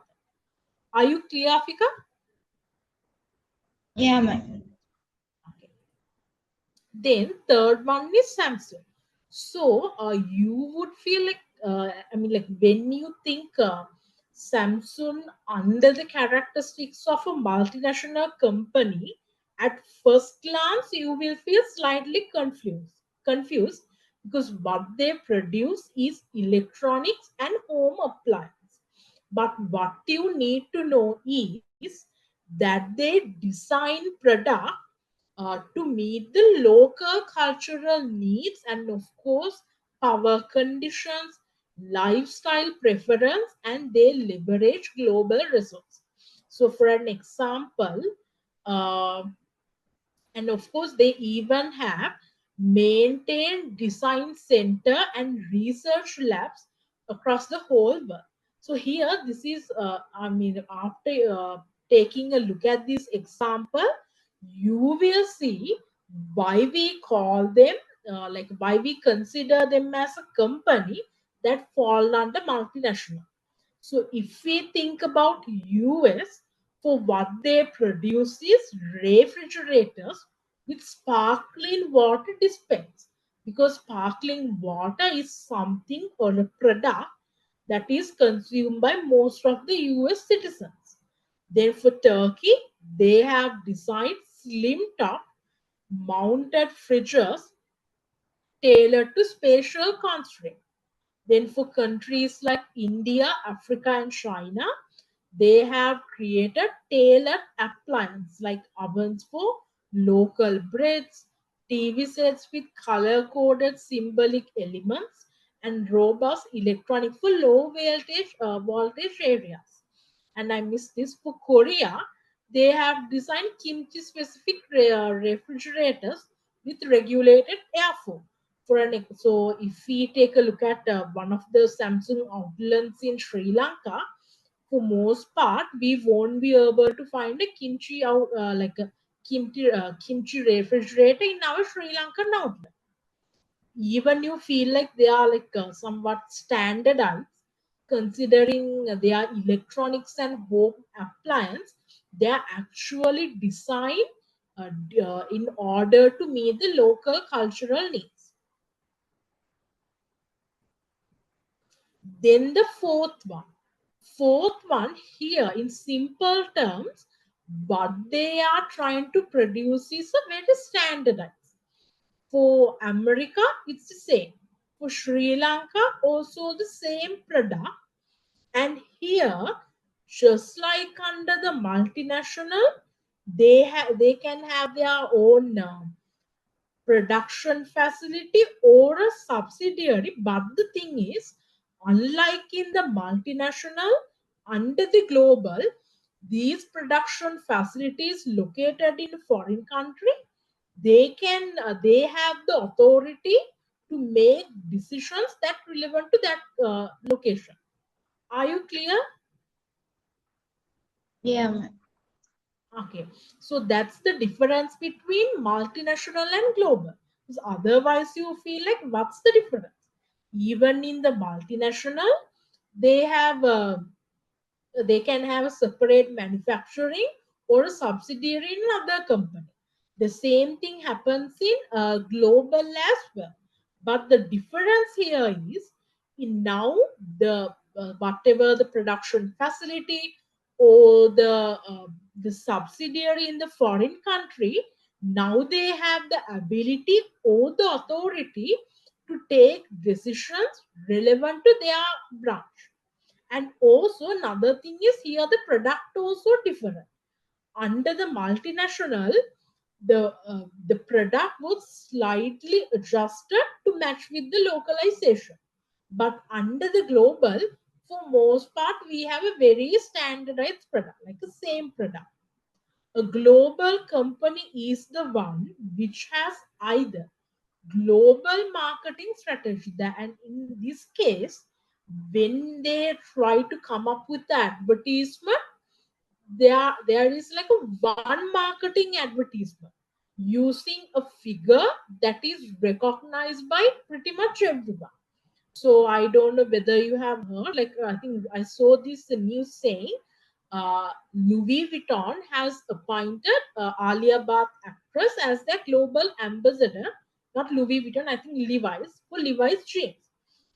So she is the global ambassador for Levi's jeans for the whole world. So when they try to make an advertisement, it will star Alia Bhatt, and it will be the same advertisement that will be shown in every other country as an advertisement under Levi's. So that's why, so when it comes to the global stage, you have a global marketing strategy, one strategy. And in that sort of a case, you try to include someone or like a celebrity or a figure that is recognized by pretty much everyone in the whole world. It produced in the home country or in any other country and market the product throughout the globe, or produced globally and focuses on marketing coordinately. Another thing we have to remember is under the global, we think of the whole world as one market. And what we try to do is we say, okay, so for producing, it seems like China has much more less, like cheap labor and cheap material and supply. Okay, then China will be we will be producing our product in China. Likewise, like we think of the whole world as our market. Then we think then after like looking at all the countries, we think what is the country where we can produce our product for cheap. Okay, then we will be doing the manufacturing there, not in our home country. Likewise, you think of the whole world as one market. For example, Harley Design, it's a motorbike company, designs and produce super heavyweight motorcycles in USA and market them globally. Dr. Reddy's lab designs and produces drugs in India and market globally. Thus, these two are examples of global marketing. Nestle provides a good example of stateless cooperation. Stateless means like there is no boundary between each of the country. We think of all of those countries as one market. The company get most of its sales from outside of the when it come, we are saying this example relevant to Nestle. The company gets most of its sales from outside the home country of Switzerland, and its 280,000 employees are spread all over the world. So this it has employees from all around the world. CEO is Belgian. Chairman Peter Brebeck is Letman, who's born in Australia, and more than half of the company's managers are non-Swiss. Nestle has hundreds of brands and has production facilities or other operations in almost every country in the world. So the example I have taken here is HSBC. So as we know, the HSBC means Hong Kong, Shanghai. But still, we can see this bank in so many other countries. Industry, banking, and financial services. Global strategy operate under the vision the world's local bank, balancing a standardized financial services with adoptions to local regulatory and cultural needs. Of course, it's a bank. It has to, little bit adapt to the local regulator. Headquarters London, UK, presence in 60 plus countries across Europe, Asia, the America, and the Middle East. The example of service, retail and commercial banking, provide standardized digital platform but adapt to the local banking regulation. Wealth management, global investment strategies with regional offerings. Example, Islamic banking in the Middle East, property related lending in Hong Kong. Corporate banking supports multinational business with seamless cross-border services adapt to regional financial laws. Uses global financial expertise while ensuring the compliance with country-specific regulation. Then another very well-known example is Apple. When we think of an Apple iPhone, let's say 17, it's I mean, even in Sri Lanka or India, if you go to a shop and ask for a Apple iPhone 17, they would give you the same thing even if you ask for Apple iPhone 17 in Sri Lanka as well as in India. The product is standardized. Okay. But when we think of its production, it's designed in USA, then production parts are most of its production is done by China. So industry, technology and consumer electronics.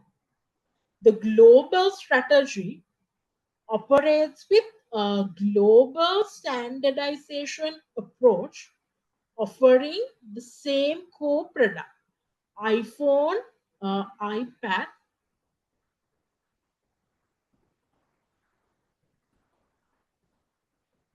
Afika, just give me 1 minute, okay? Okay, ma'am.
Right.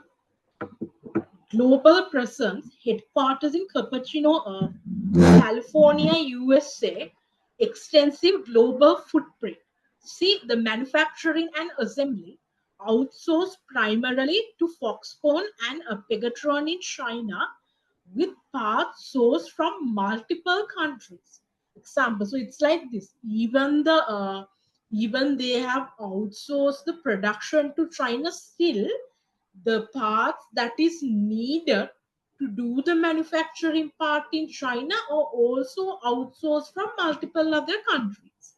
For an example, chips are sourced from Taiwan, Korea, displays from Japan, sensors from the US. retail stores, 500 plus Apple stores across 25 countries plus global online stores. When it comes to R&D, means research and development, they have those centers in US, China, Japan, Israel, India, driving innovation with global talent. Product strategy for iPhone, Mac, and iPad virtually identical worldwide, creating a global premium ecosystem. A dual SIM model in China and India, but however, they have to do the adjustments for language and compliance adoptions. And I think from when it comes to countries like UAE, they don't allow this dual SIM model. So the iPhone, that you can purchase in UAE, they don't have dual SIM. And I think I'm not, and also I think when it comes to those WhatsApp, they maybe allow voice calling, like you can call them through just the calling. But when it comes to video call, their phones don't allow it, because that has been done due to the regulations imposed by the UAE government.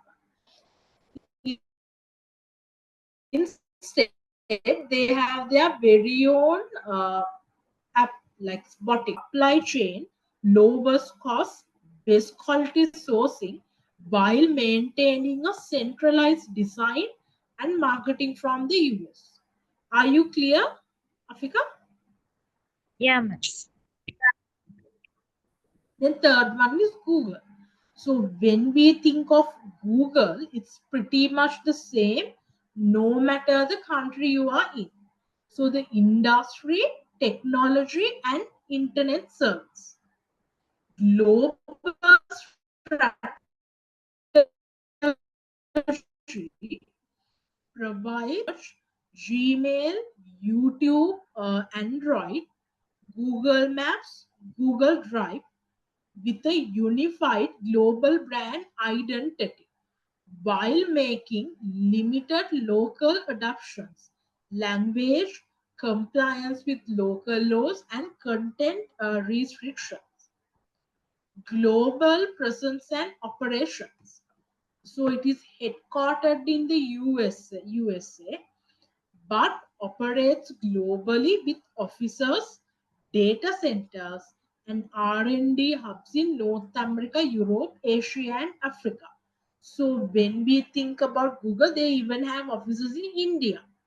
Offer globally standardized service for search and Gmail. Same. We get the same search engines, nearly identical worldwide, with language customization. YouTube, single platform, but with a localized content availability. Example, restricted or promoted channels in specific country. Android OS, same ecosystem globally, but allows a device makers in different countries to adapt features slightly. Uses a centralized global strategy with regional compliance. Example, GDPR in Europe, censorship compliance in China, content moderations in India. Hold on.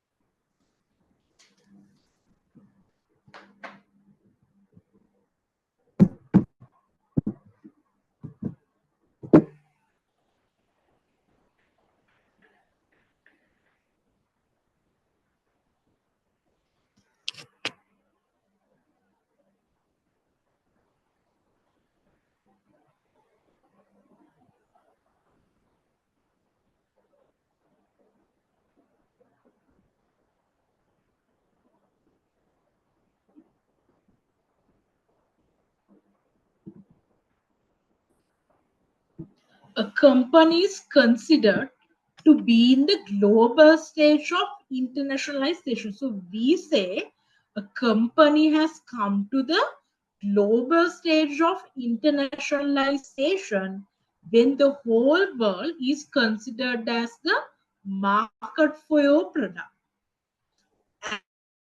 As a result, materials will be consumed from the country where you can purchase for the world as the market to our product. Okay, and when it comes to think of where we can manufacture, we manufacture from the country where we can purchase the material or do the manufacturing part for the least cost, while you sell it to the country where you can sell it for the highest return or best market opportunity. Decisions are made for global efficiency and not tied to the home country. So when they take decisions, they are thinking of the global efficiency and not just the efficiency that is limited to the home country.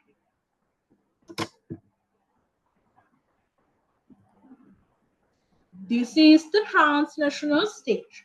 Transnational stage means the global part plus a little bit of localization.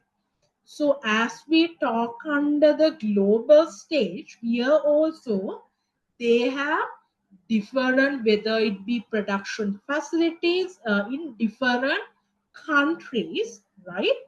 And but how and like the authority or the freedom of taking decision is given to the office that is located in that particular country. But however, when it comes to their product, it is little bit localized.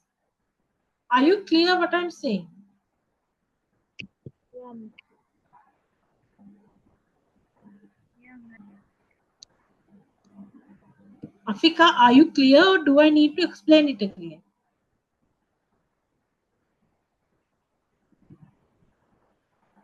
clear, ma'am. Hello? Okay.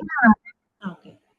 So, the transnational stage, the most ultimate expression of global business, is the transnational stage that blends worldwide efficiency with local adaptability. So again, under the transnational stage also, you think of where can we source or where we can do the manufacturing for the lowest cost possible, like what country.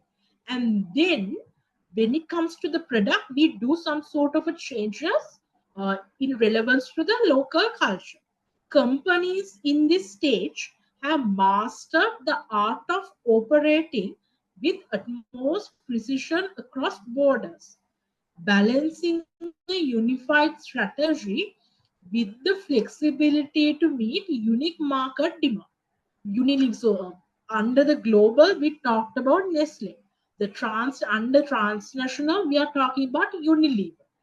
Is a standout example of the transnational stage.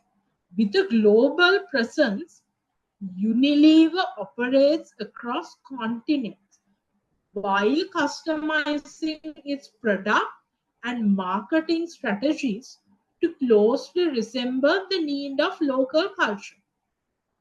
From Dove to Lipton to Ben and Jerry, Unilever's diverse brand cater to the distinct preference of consumers worldwide, achieving a perfect synergy between global integration and local relevance.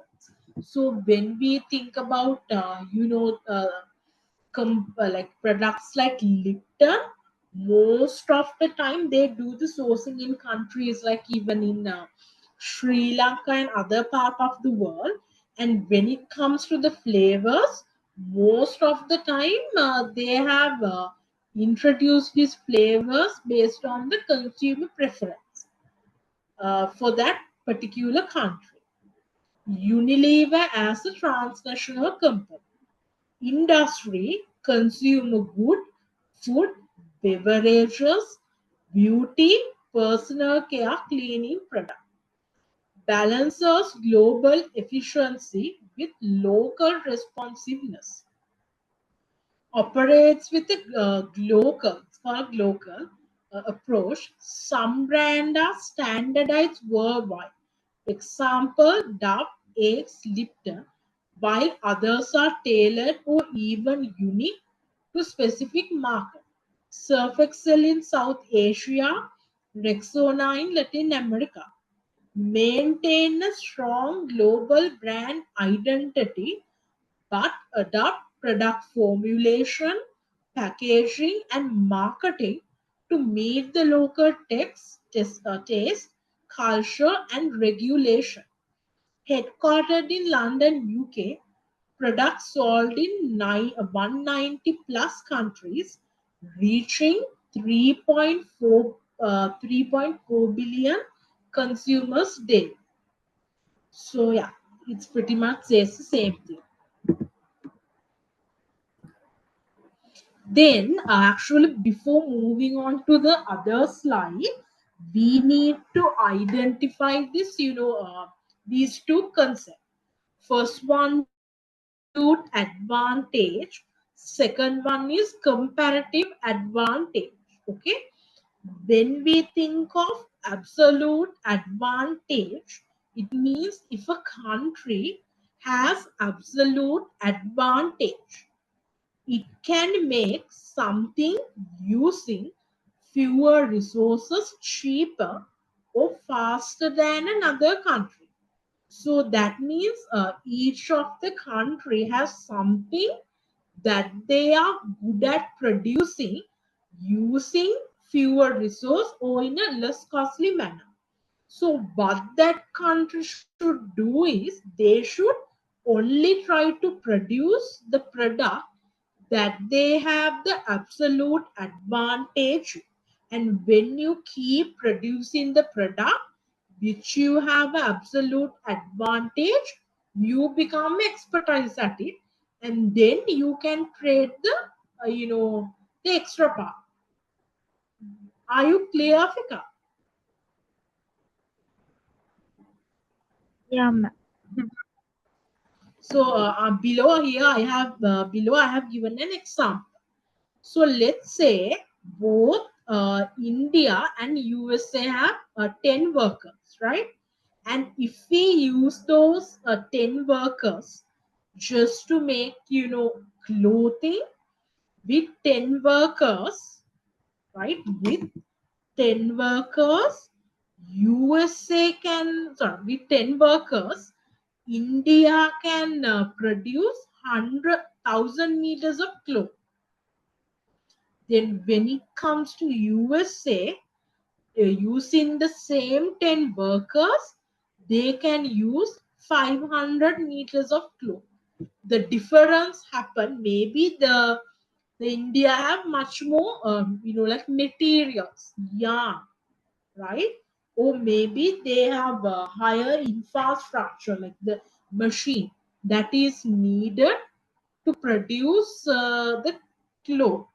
So if we think about only clothing, so using the same workers, India can produce 1,000 meters of clothing. Then using the same worker, USA can produce how much? 500 meters of clothing. 1,000 is bigger than 500. So India has the absolute advantage when it comes to clothing. Then let's take the example of aircraft. So now both India and USA have 10 workers. And using the 10 workers, USA can make 10 aircraft. And using the same 10 worker, India can only make 2 aircraft. 10 is bigger than 2. So the aircraft should be produced by who? USA. So India has the absolute advantage when it comes to clothing. And when it comes to USA, they have the absolute advantage in relevant to producing aircraft. Clear, right? Yeah, ma'am. The result, India should specialize in clothing, USA should specialize in aircraft. Then what they can do is it's like this. So India can keep making clothing, USA can keep making the planes or aircraft. And once like any country keep making the same thing, they become good at producing that product. Maybe with less product or with less time and with less cost, and they become specialized at it. Then what they do is they tend to produce less number of output. So what they can do is then they can exchange those products with each other. So India can exchange some of its excess clothing with USA, and the USA can do the same with the aircraft for India. Both trade, both get more clothes and more aircraft than if they ever try to make everything themselves. Absolute advantage looks only at who is better producing something outright. Then move on to comparative. This is a little bit broader.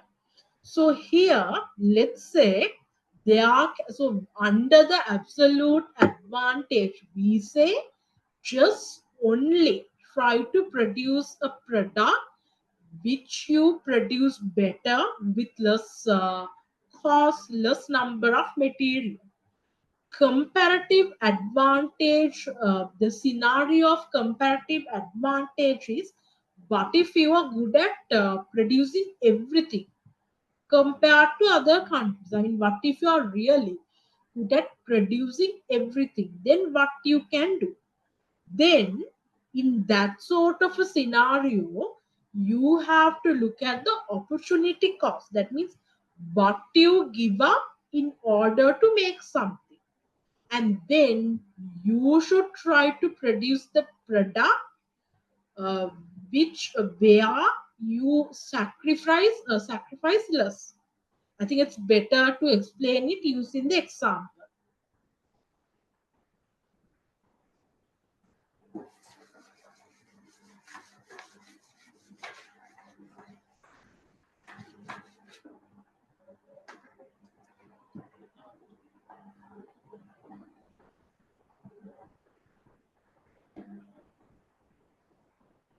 You can, I know you can see that.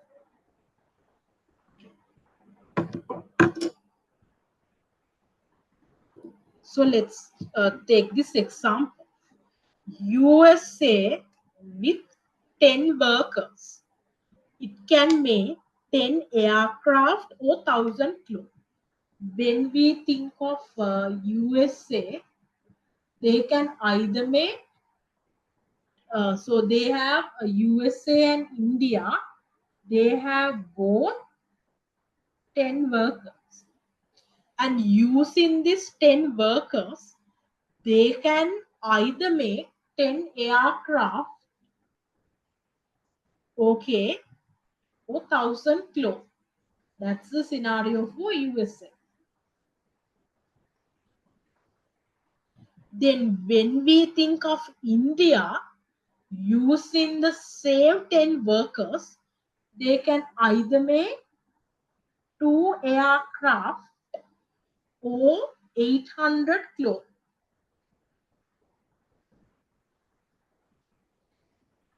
Okay, now compare the opportunity cost. When we think of opportunity cost, sorry, when we think of opportunity cost, this is the formula. You think of what you like, the amount of it's like this. So if we think of, let's say, producing AC, then what you sacrifice is the chance to produce clothing. Then how much of clothing you lose to produce divided by the good that you are, that the divided by the amount of units of product that you decided to produce. So let's say if we think of the USA, right? For them to make aircraft, I mean, if they use these 10 workers to produce this 10 aircraft, then they can't produce this 1,000 clothing. Then what they lose is 1,000 clothing, right? And instead, what they produce is what? 10 aircraft. 1,000 divided by 10, 100, right? Then let's think of India. If the India,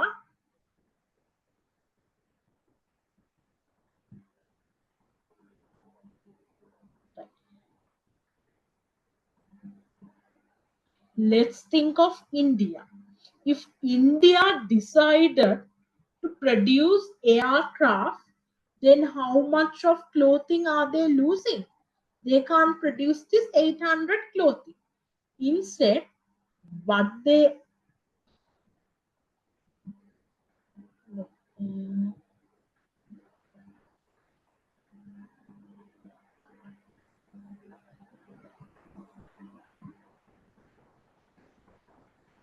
hold on.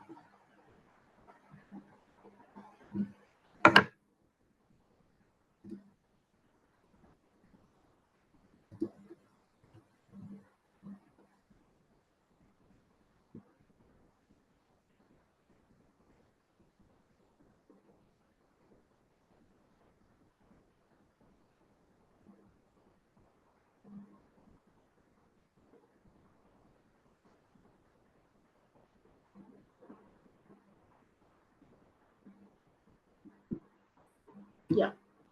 Yes, for India, so if the India decided on producing the aircraft, then they lose 800 clothing. Instead, they will be producing what? Two aircraft. Here, the answer would be 400, right? Out of those two value, which value is the highest? The India, because 400 is greater than 100. That means if India decided to produce aircraft, they tend to more clothing compared to the USA. Then USA should try to produce what? Aircraft. Are you clear or doubtful?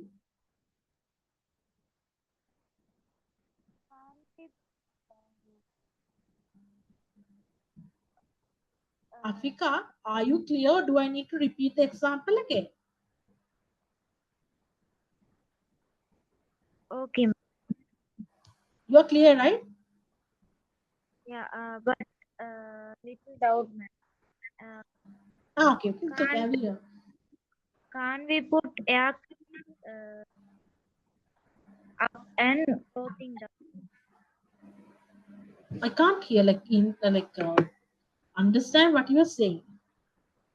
So it's like this, okay? I think you are confused with how I got these values, right? It's taken out of this formula. So let's say this is how we find the opportunity cost. It's taken, but first of all, for the top part, we take the amount of product that we sacrifice, right?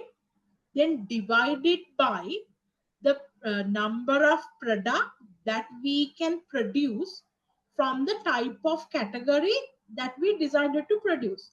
So for an example, in this scenario, we were thinking of making aircraft. Okay, if we take USA, so this is for aircraft and this is for 1,000 clothing. So if we think that USA decided to only produce aircraft, then using the 10 workers, can they produce this 1,000 clothing? No. It's either the 10 aircraft or it's either the 1,000 clothing. If they decided to produce aircraft, then they can't produce 1,000 clothing. So this value comes on top, the 1,000 clothing, divided by, instead, they are thinking of producing what? Aircraft. And how much they can produce out of it? They can produce 10,000 divided by 10, 100. And when we think of India, if they are thinking of producing aircraft, then they can't produce this 800 clothing. This is what they are losing. Instead, what they are producing is 2 aircraft.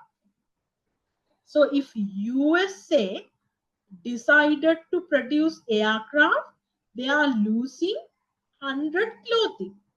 But if India tried to produce aircraft, instead they are losing 400 clothing. They are losing more clothing that they could have produced compared to USA. So we say, after looking at these two countries, it's better if USA decided to produce the aircraft instead of clothing. Are you clear now? Yeah, okay, ma'am. But I'm asking, uh, Sorry? yeah, I am asking, uh, Yes. can't, can't we put aircraft above and clothing below? No. So it's under the comparative. So the like the concept that we are talking about is the comparative advantage. Okay. So the basis here is when we are good at everything. That means here the USA using the 10 workers, they can produce aircraft as well as clothing. Okay. So when that sort of a situation, like we are trying to find like what is the option that we should go for. And in order to do that, we are trying to find the product with the less opportunity cost. Less opportunity cost means like the next best option. Okay. So by doing this calculation, we are thinking of like what is the option where we sacrifice less number of product. So, and that is calculated by this formula. It is already, it's not made by me. It is already like a constant thing. So, in order for us to find the opportunity cost, first of all, we for the top part, we have to put the number of product that we are sacrificing, then divided by the number of product from the category that we decided to produce. Okay. Are you clear now? Yeah, okay. So it's like, so what this, if we take this formula, what the answer says that if you decided to produce 1 unit of good A, then how much are you losing? Okay. Losing from producing B. Are you clear now? Yeah, yeah, ma'am. Okay. Then second example. Now it's for here. This example which shows the option of producing aircraft. Now let's think in terms of clothing. If USA decided to produce clothing instead of aircraft, right? So then what they will lose? They can't produce this 10 aircraft. Instead, what are they producing is 1,000 clothing. So here, I think you get the answer as 0.01. Then here for India, if they decided to focus on clothing, then they can't produce what? These two aircraft. Instead, what are they producing? This 800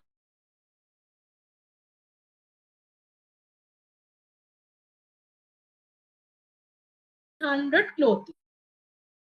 Then you get the example answer 0.002, right? Which one has the lower value? This one, 0. But this is 1, but this is another 0. So this is the lowest out of these two bunch. So that means India is sacrificing less when it comes to clothing. Because if we think of USA, if they, if we think of USA, if they decided to, produce one amount of clothing, then they are losing on 0.01 part of the aircraft. But here, if, sorry, that's USA. If India decided to produce one more clothing, then they are only losing 0.0025 part of aircraft. Are you clear?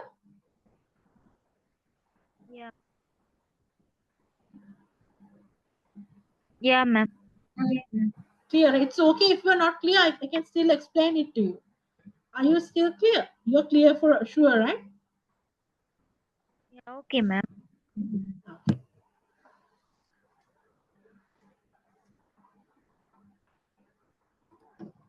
So I think, yeah.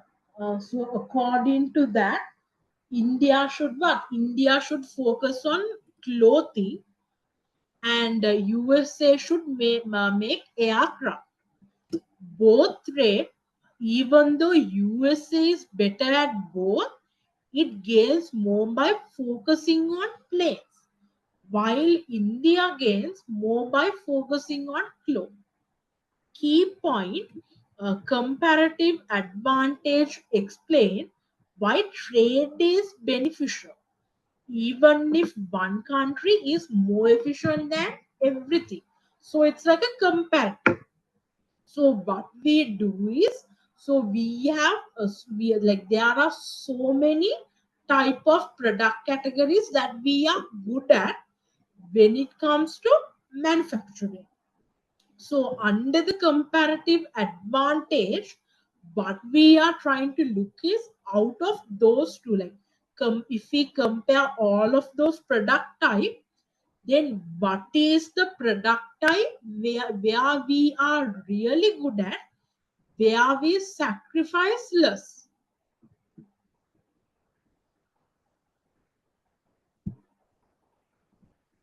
Then the importance of globalization. First one, rapid industrialization. Globalization helps in free flow of capital and technology from one country to another. So I even told you last week, when there is globalization, free flow of capital means, so under the globalization, we do trading, right? So that means we try to do import and export. And if Sri Lanka tries to export, then we get foreign currency from other country as in return. And then when we try to import, now we have to pay them, pay the money to the other country. And as we have explained till now, the technology also get transferred from one country to another.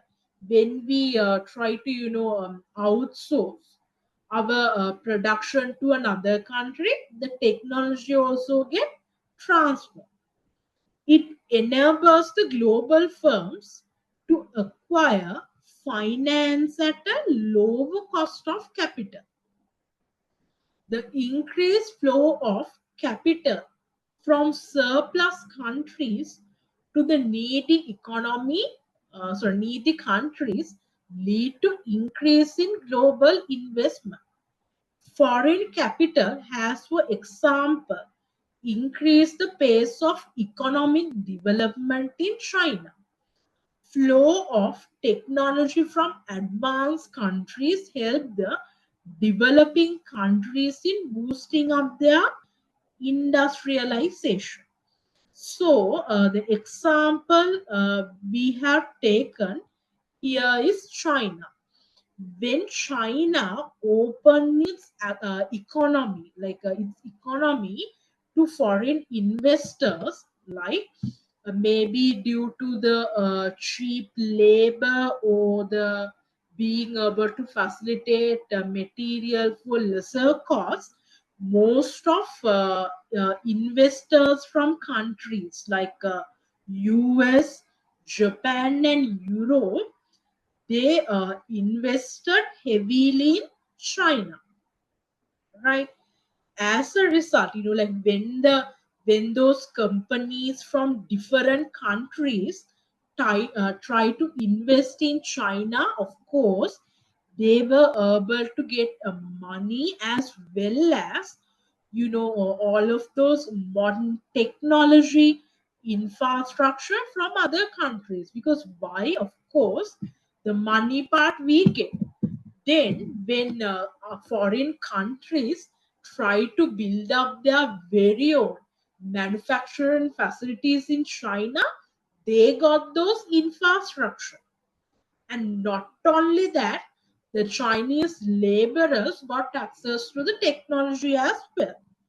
So, and using those technology, even Chinese, what do you call this, laborers, they were able to gather those new methods and skill. And in a way, since the companies from foreign country were building their own manufacturing facilities or like subsidiaries, even China's infrastructure became improved.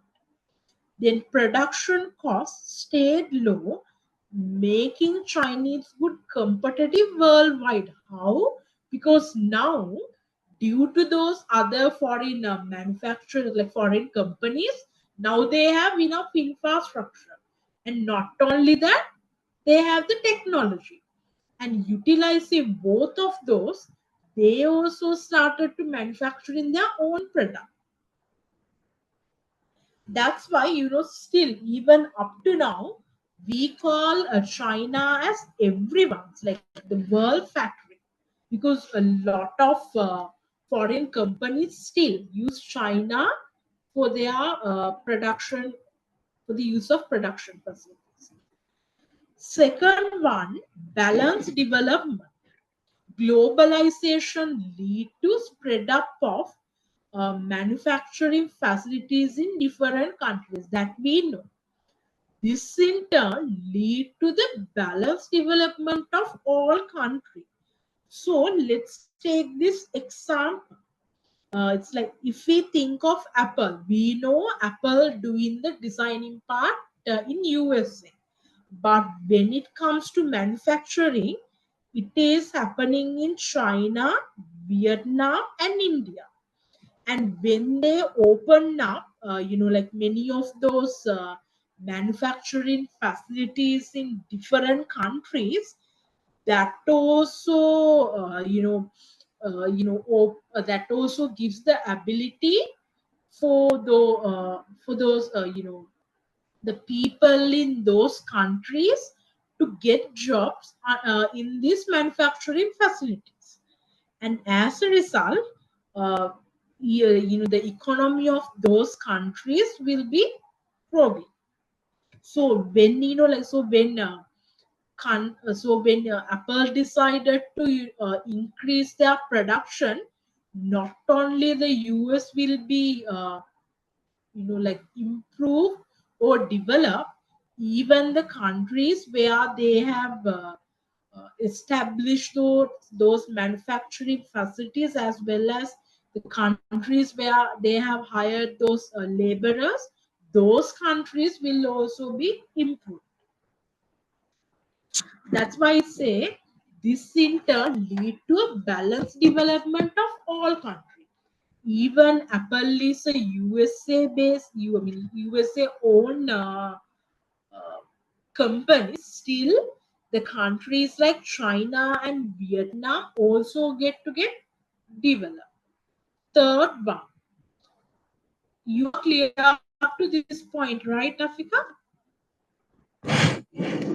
Yeah, ma'am. Third one, increase in production.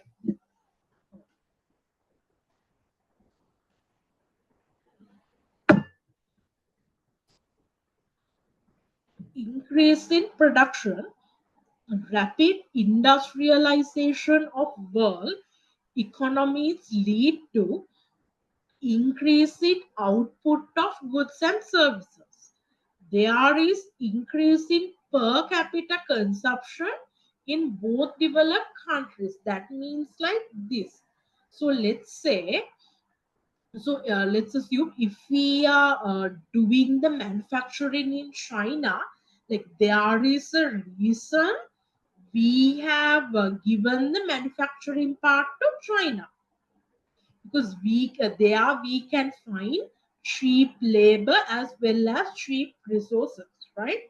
And after acquiring the expertise and the technology, now China as a country has become like specialized in making that product. So now you tend to yeah, produce larger quantity of product, let's assume from Apple.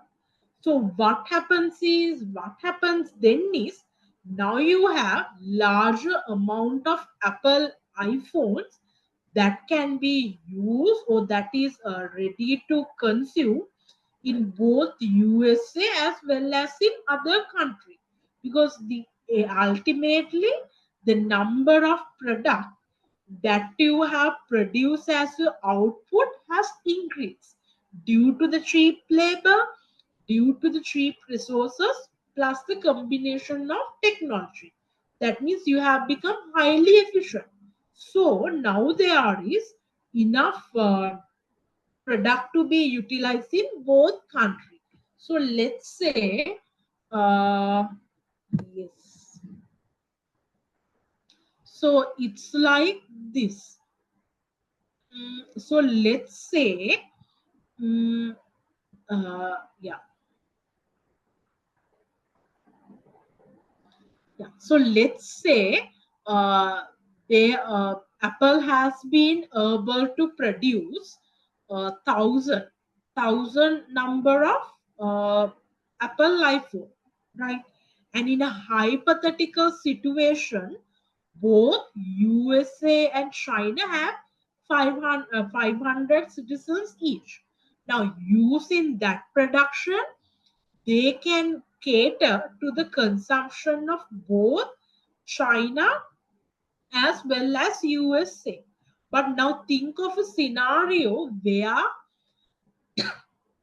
Apple has only been able to produce uh, only 700 products of like only 700 units of Apple iPhone. Then of course they will be able to cater to the like the whole they will be able to cater to the US market. But after catering to the US market, they are only left with 200 iPhone units. And now they can't fully cater to the complete consumption that is required in China. So that's why we say, so usually under the globalization, countries tend to be specialized at manufacturing the product, and it helps to satiate the consumption in many different countries. Higher standard of living. When countries produce goods and services in which they have comparative advantage, we just talk about this. Productivity increase. That means now they can produce more with less number of inputs or by sacrificing less. Cost of production and prices decline and quality improve. Of course, we can with this higher efficiency, we can expect the quality of the product to improve and the prices decline. Why? Because the cost of production has gone down. Consumer choice and consumer surplus are enhanced. As a result, living increase.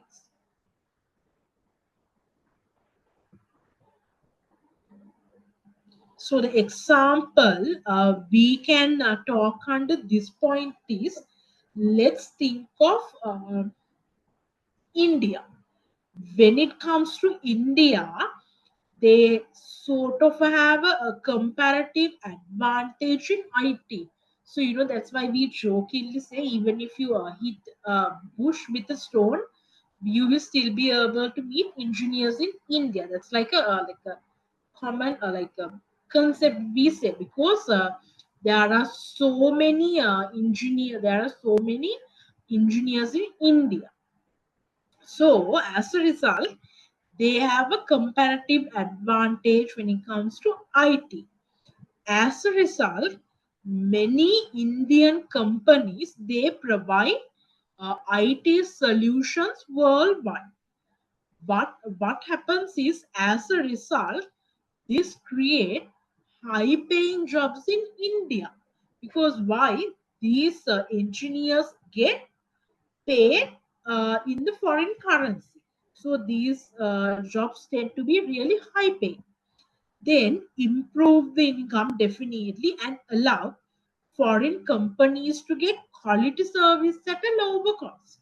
I mean, even if the like the payment they get in salaries is higher, after the conversion, still it is really cheap to those foreign countries. So in a simple manner, higher standard of living mean uh, when any of those foreign countries establish their very own manufacturing facilities, the local people in those countries they will get access to job in return, which will improve their higher standard of living with the income they get. Healthy competition. Globalization increases competition among companies. They became more cost and quality conscious to face competition. That means, uh, let's say you are not you don't have any competition, right? So let's think of a scenario where only one company is producing a specific product. And let's think of I'm just thinking of a hypothetical example. In our country, we have this railway service, and it's fully owned by government. And as a result, we can't say it's okay, but sometimes there are strikes, and there are so many delays when it comes to train, and they are not that developed. Why? Because government know they are the only one who is providing the like the railway transport. Likewise, when there is no globalization, consumers don't have option. You only fully rely on those local companies. So they will they won't be that much concerned about the price or the quality, because as consumers you don't have much of an option. But when there is globalization, not only your local product, now consumers also get the access to the products produced in other countries or owned by other countries. Now you have option.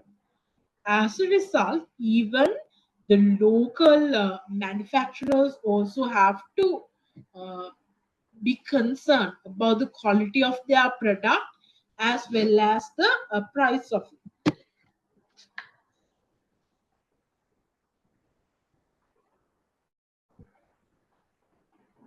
You are clear, right, Afika?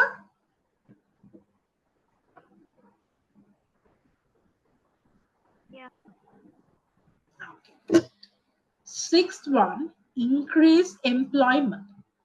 Due to globalization, the same thing.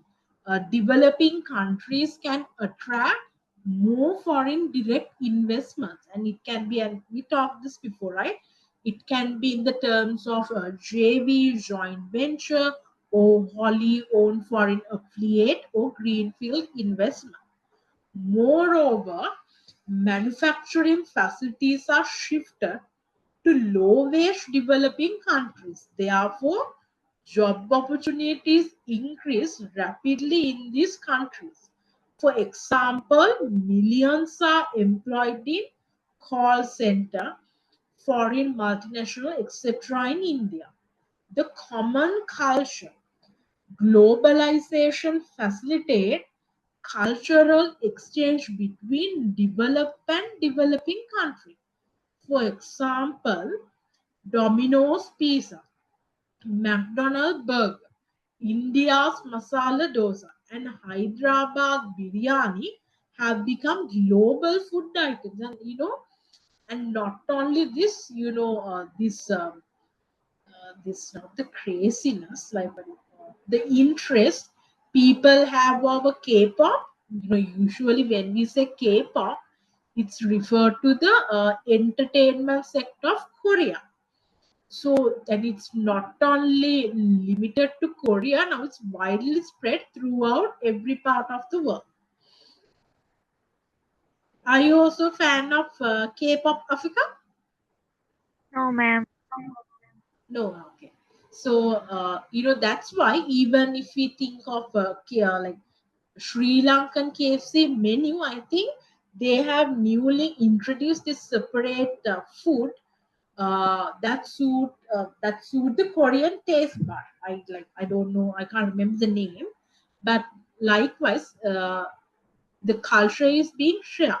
And also, when we think of the United Kingdom and their interest for those Indian culture, like the Indian food, that's also there. Even like when it comes to UK is mostly known for their food like fish and chips, but other than that, they are really preferring this Indian food culture as well.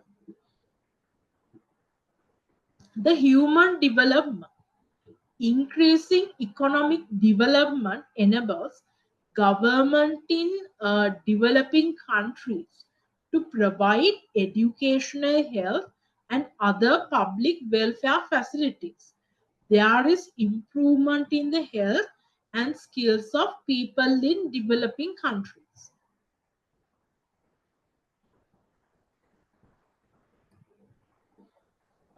Then let's think about international business environment. So here, what we are trying to talk is like when a company try to go international, what would be their business environment? So early, I think as the very first example, we said that when we think of business environment, it's usually the surrounding that the organization has to operate in. And it's again divided into internal and external. It denotes the surrounding external objects, influences, or circumstance under which someone or something exists. It is the aggregate of all conditions, events, influence that surround and affect it. A business environment has been defined as the total of all things external to firms and industries which affect their organization and operation. Remember here, they have only given the focus to the external environment.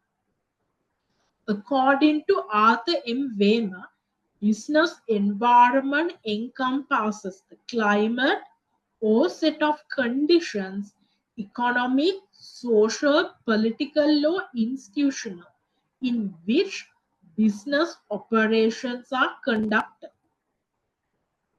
Business environment factors may be broadly classified as internal environment factors and external environmental factors. As we know, internal environment factors relate to owners, owners, employees, then organizational structure, culture, the capability, everything.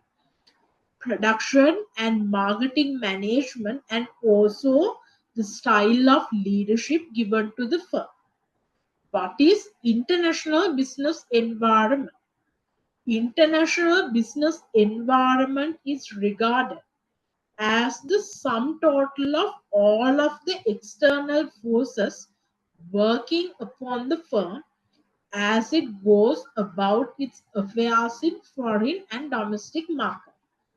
This refers to all the global factors which are relevant to the business, such as principles and agreement of WTO and other connected international conventions. It also includes the several business treaties, agreements, declarations, protocols, and economic and business conditions in other countries. As indicated already, a domestic environment is confined only to those factors and forces affecting the business in the home market.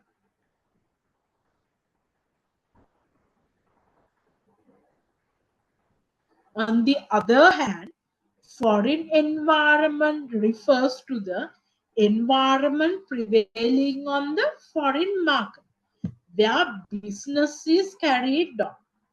Since foreign market is a place where there will be competition among firms from different countries of the world, it is necessary for the business to know the global environment so as to plan and alter his strategy. That means when we try to internationalize our business, not only how our local environment is, what's happening in other countries also impact us. Why?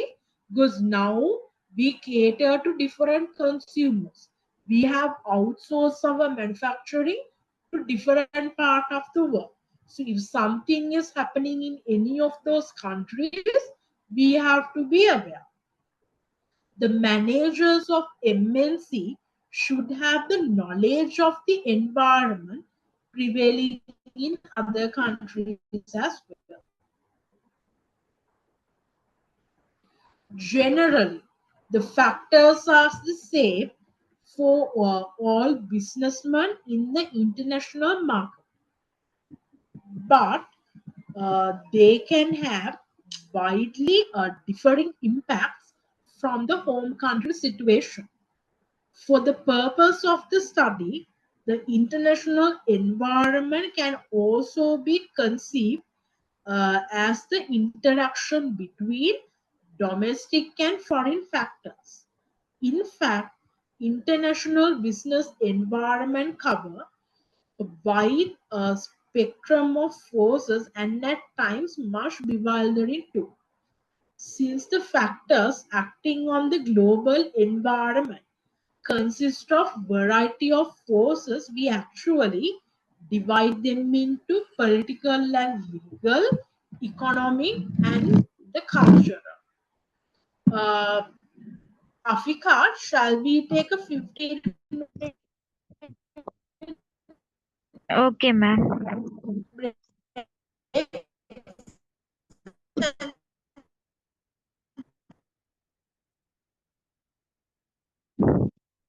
Okay, ma'am.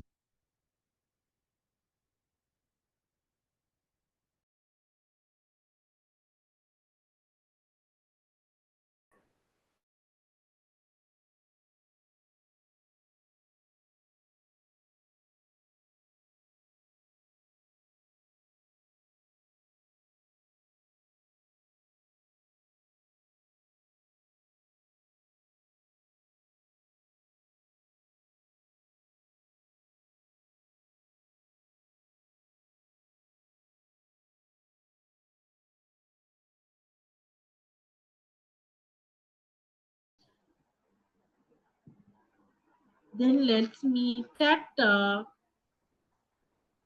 3:10. You okay, right? Okay, ma'am.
Shall we start the lecture, Fika?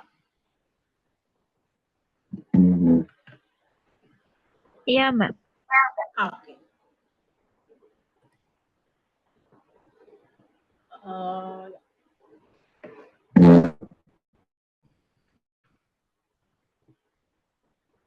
yeah. So the first environment that we will be focusing on is the political and legal environment. The political environment refer to the factors or influence of the system of on international business. The system of government in nation wields considerable impact on its business because the government can make sure like it can, I mean, the government can impact you both positively as well as negatively. Let's think about TikTok. So when we think about TikTok, even though it is owned by a Singaporean, still we know that the headquarters of TikTok is located in China. As a result, they have to even face in front of a judge, and they have to deal with several bans imposed by USA. And even now the ban was lifted with the promise of divesting the USA's TikTok operation to a locally US based company. And apart from that, I think India has completely put a ban on TikTok. So the government has actually a very significant impact on your business. The type and structure of government prevailing in country decides, promote, fosters, encourage, shelter, and direct and control the business of that country.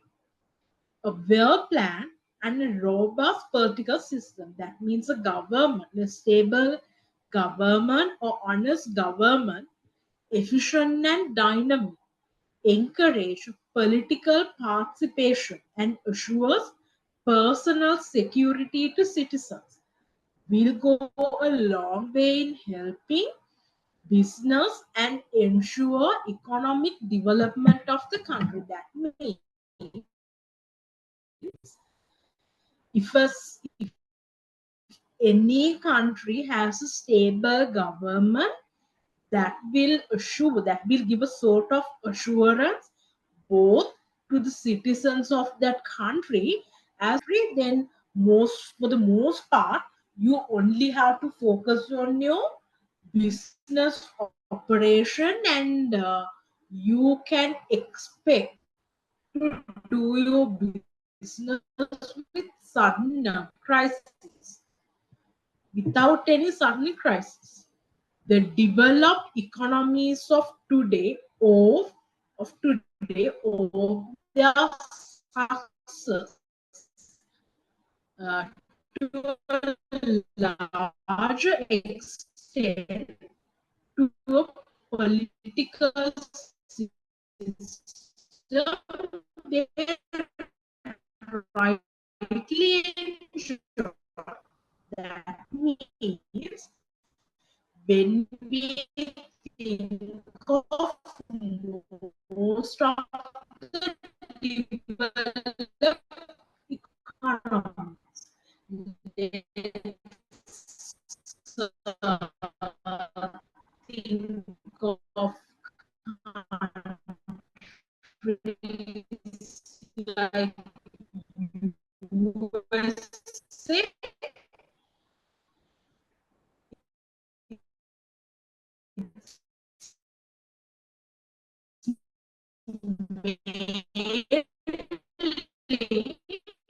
due to the political like, stable political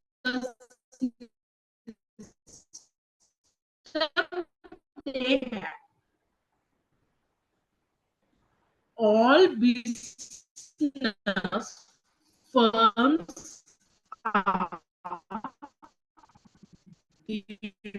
directly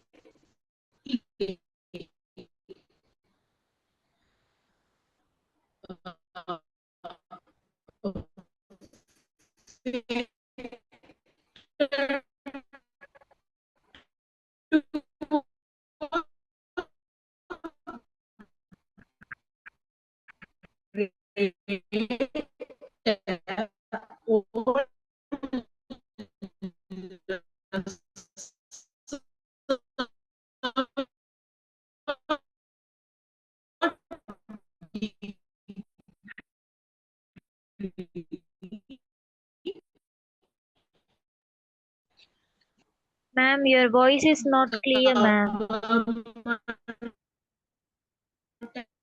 its program. When the state government Ma'am, your voice is not clear, breaking. program their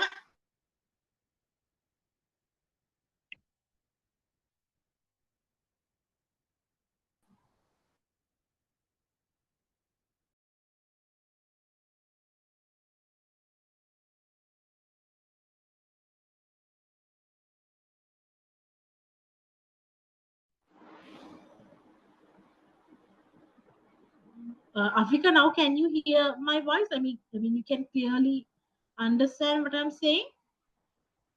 Yeah, ma'am. Now okay.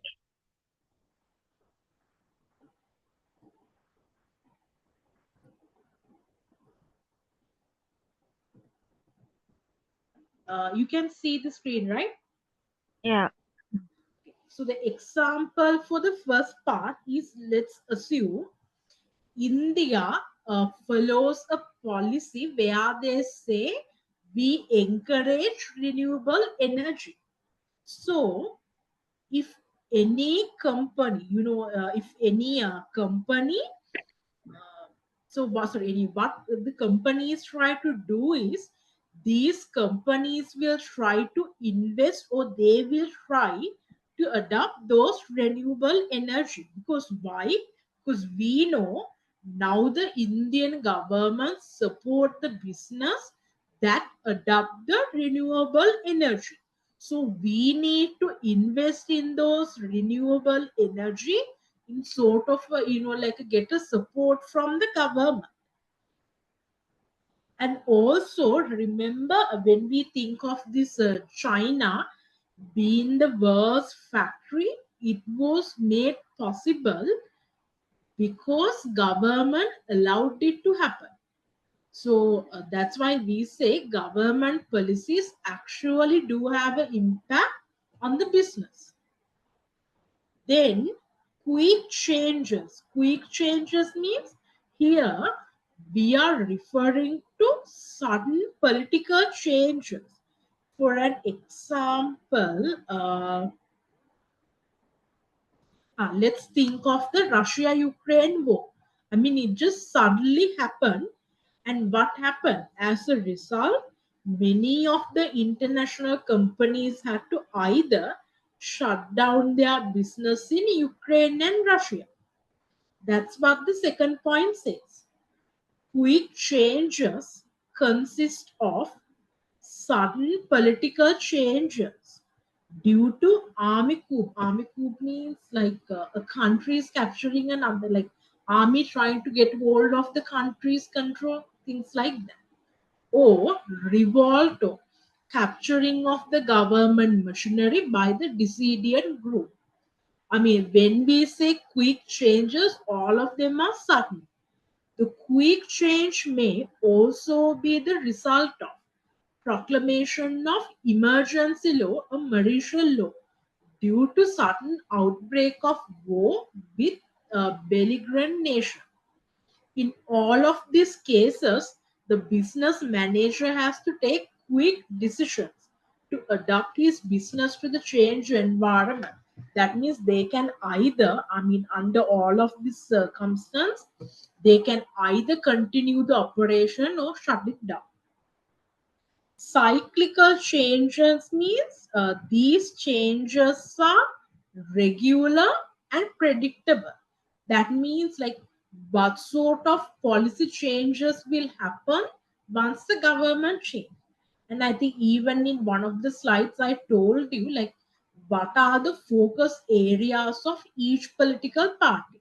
So if there is a election coming and we feel like this party will be elected, then as a result we know okay, so this party will come to the power and these kind of areas will get improved.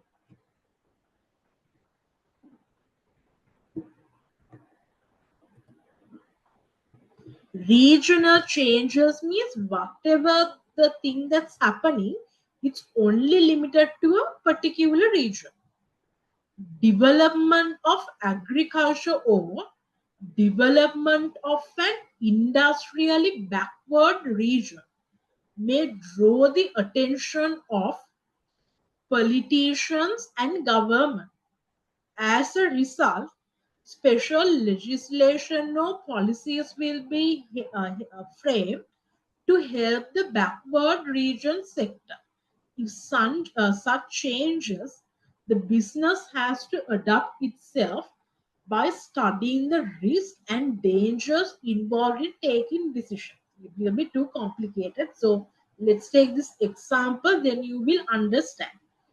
In India, some states like Bihar and Odisha, they are actually these states tend to be kind of underdeveloped, are considered industrially backward compared to other parts of India like Maharashtra and Karnataka. To reduce this gap, government has introduced special industrial policy such as tax holidays for new factory, subsidies on land, electricity or water, special economic zones to attract investment. We told that under these special economic zones, either there won't be any taxes or you have to pay less amount of tax. For instance, the Indian government launched the Northeast Industrial and Investment Promotion Policy to encourage industries in northeastern states by offering subsidies and tax incentives. As a result, companies plan to expand to have these regional policies. So, what will happen is now some companies will try to do their business in states like Bihar and Odisha in order to get this advantage. Some business may set up factories there to take advantage of subsidy, but they also need to access because these states are underdeveloped. So they also need to take like access the risks such as poor infrastructure, law and order issues, or lack of skilled labor. So here I will be explaining what are tax holidays, what are subsidies. Tax holiday means is a period during which a business doesn't have to pay certain taxes to the government. That means during this period, the business don't have to pay not every tax, certain taxes to the government. Purpose to encourage companies to invest in a particular region or sector. Example, if a new factory in Odisha gets a 5-year tax holiday, it doesn't pay corporate income tax for those 5 years, reducing its cost and making the investment more attractive. And also, I think when it comes to Sri Lanka, as far as I can remember, let's say you are importing some sort of machinery uh, for a project or in order to produce any other product. As a result, I think until the moment you start generating a revenue, you don't have to pay taxes as far as I know. Then, are you clear up to now, Afika? Yeah, ma'am. Subsidies means a financial help or support given by the government to a business to lower the cost of production or to encourage the development in certain area. For an example, the government may pay part of the electricity bill or provide cheaper land to a new factory in Bihar. This reduces the expenses for the company. Then, special economic zone are designed a designated area where business gets special benefit and relations to promote investments and export. Benefits may include better infrastructure, easier rules for import export, tax holiday. So this special economic zone in Uttar Pradesh offer companies easier customs clearance, lower taxes, and better roads and power supply to encourage the investment. Uh, in the political system, uh, there there are two important systems in existence to work. That means, when it comes to like political system, we can divide them into two types. First one, democracy. Second one is the totalitarianism. So when we think of a democratic political system here, the supreme power, like the power to take decisions is given to people. But in practical terms, like not one can take decisions regarding a country as they wish. So that's why in democratic countries, there is a thing called an election where individual gets the freedom and the right to rule and vote a candidate that they can select on behalf of them to work for them or like to care about their problems. Hence, the republican form of government follow where the public in a democratic manner elect their representative who do the ruling.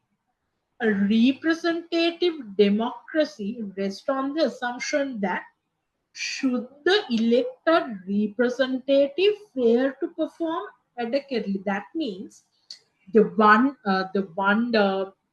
representative you send to the parliament in order to work on behalf of you or to listen to your or to solve your problem. If that person didn't do that job properly, then the assumption is that they won't be voted or they won't be get selected for the next from the next election. Democracies generally maintain the stable business environment through laws protecting individual property rights. So here we say usually if a country has a democratic political system, then that country tends to be stable as they care about individual property rights. But how and also in democracy, in theory, the private sector enjoys the freedom to decide, the freedom to earn and freedom to spend. But in practice, free market, property right, and democracies do not guarantee economic growth. So it's like this. We usually say, as per theory, if a country has a democratic political system, then that country tends to have a stable business environment. Okay, but we also say just because they have a stable business environment, it doesn't guarantee an economic growth, right? So the example we have taken is so let's yeah, take this example. So we usually in theory we say uh, when there is a democratic political system, private sector get the freedom to decide on, like the business get the freedom to decide on what to produce and what to invest, and they also get the freedom to earn profit as well as to the freedom to spend or save as they wish, right? And but however, we say in practical terms, just because a country has a democratic political system, it doesn't guarantee that they will have economic growth, because not only a stable uh, political system, there are other factors which helps a company to which helps an economy to grow. For an examples like for an example like the infrastructure, the consistency of the policy, that also play a crucial role. I mean, just because you have a stable government, right? But if they keep changing or going back against the policies they have made, then the business will be confused. So the example we have taken is India. So India is one of the largest countries, and they have a democratic political system. So we believe, based on the theory, they need to have a really high economic growth, right? But still, they have economic growth, but the rate that they are growing, but the rate that the economic rate growing is slow. Why? Because even if their government is stable, they have very strict regulation. That means rules and regulations and low industrialization.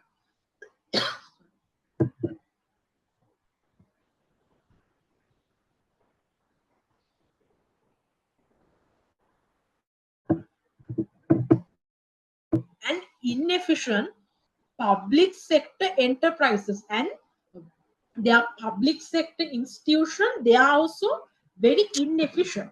So as a result, even if India is such a huge country with a democratic political system, they don't have a very high or a fast economic growth, despite what the theory suggests, right? But on the other hand, uh, if we think of countries like Hong Kong, Singapore, South Korea, and Taiwan, they have a very, like a very speed economic growth, uh, despite having a limited democracy. The reason is they have implemented strong economic policies, and they have invested heavily in the education, infrastructure, and promoted export oriented industrialization. So remember, as per the theory, we say if a country has a democratic political system, that country tend to grow in a rapid manner. That's what the theory suggests. But in practical term, it's not the case. In practically, the rules and regulations also matter. The education of the people matter. The infrastructure also matter.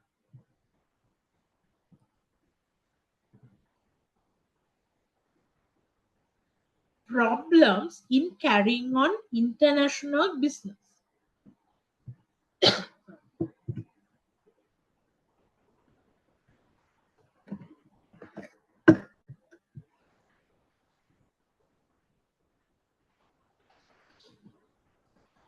in carrying on business by MNC. MNC means multinational company in the totalitarian countries.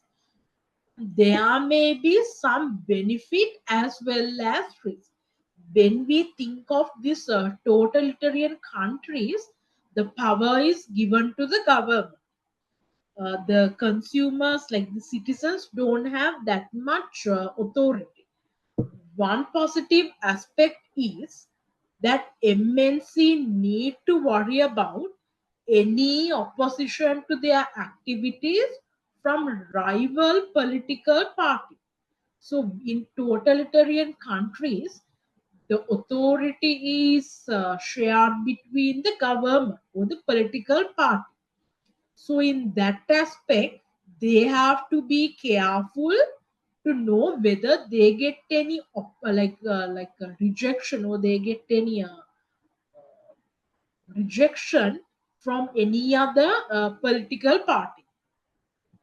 If the AMC totally compromise with the political dictate, that means if they are totally compatible with what the political dictate is saying or doing, there may not be problems and the business can be carried on smoothly. But the negative side is risky.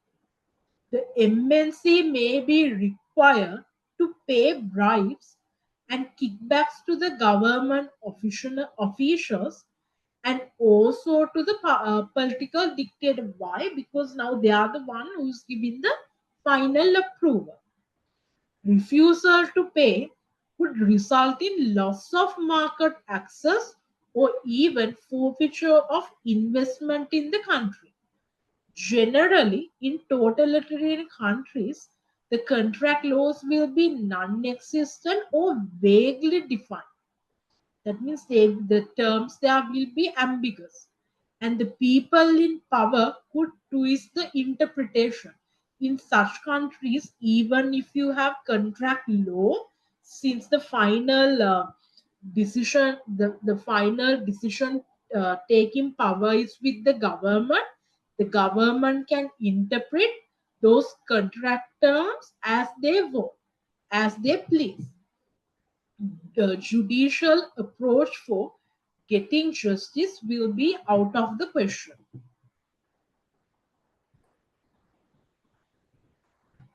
Political risk in running international business in democracy. We have studied about the risk faced by MNC's totalitarian state. This should not lead us to conclude that running MNCs will all be rosy, as it will be all comfortable in democracy. Theoretically, these governments are said to be by the people. I mean, the democratic political system it consists of people for the people, uh, of the people. In reality, this may not be so. For business firm to run their business in a foreign country, it should also have a fairly higher level of economic development and also political stability. This we talked about. In the absence of two, it would be rather very difficult to run the business. Countries having a fair level of economic development may not be politically stable.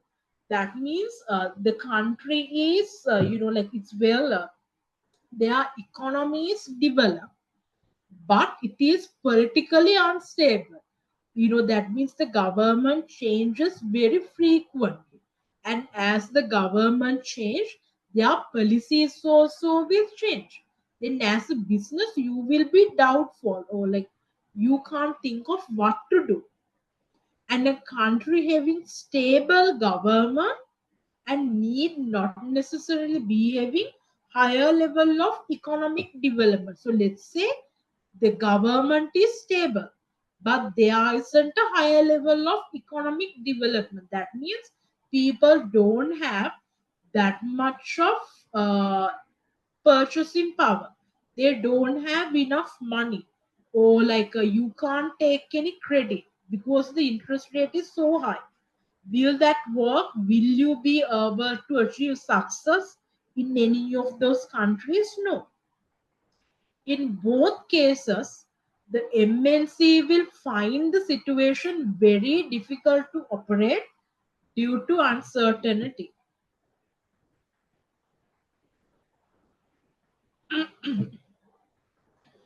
MNCs face political risk, and as when there are changes in the government due to changes in political party and the consequent changes in the policy. Again, that's what it's saying is when there are like when the government changed, the policies was also changed as the consequence.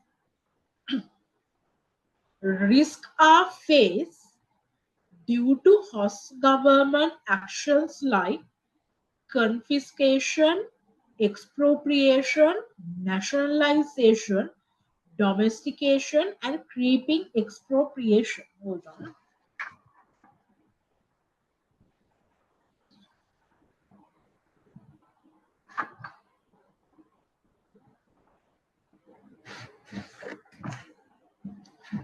Confiscation is a process of nationalization of a property without compensation. So let's say the best example would be this.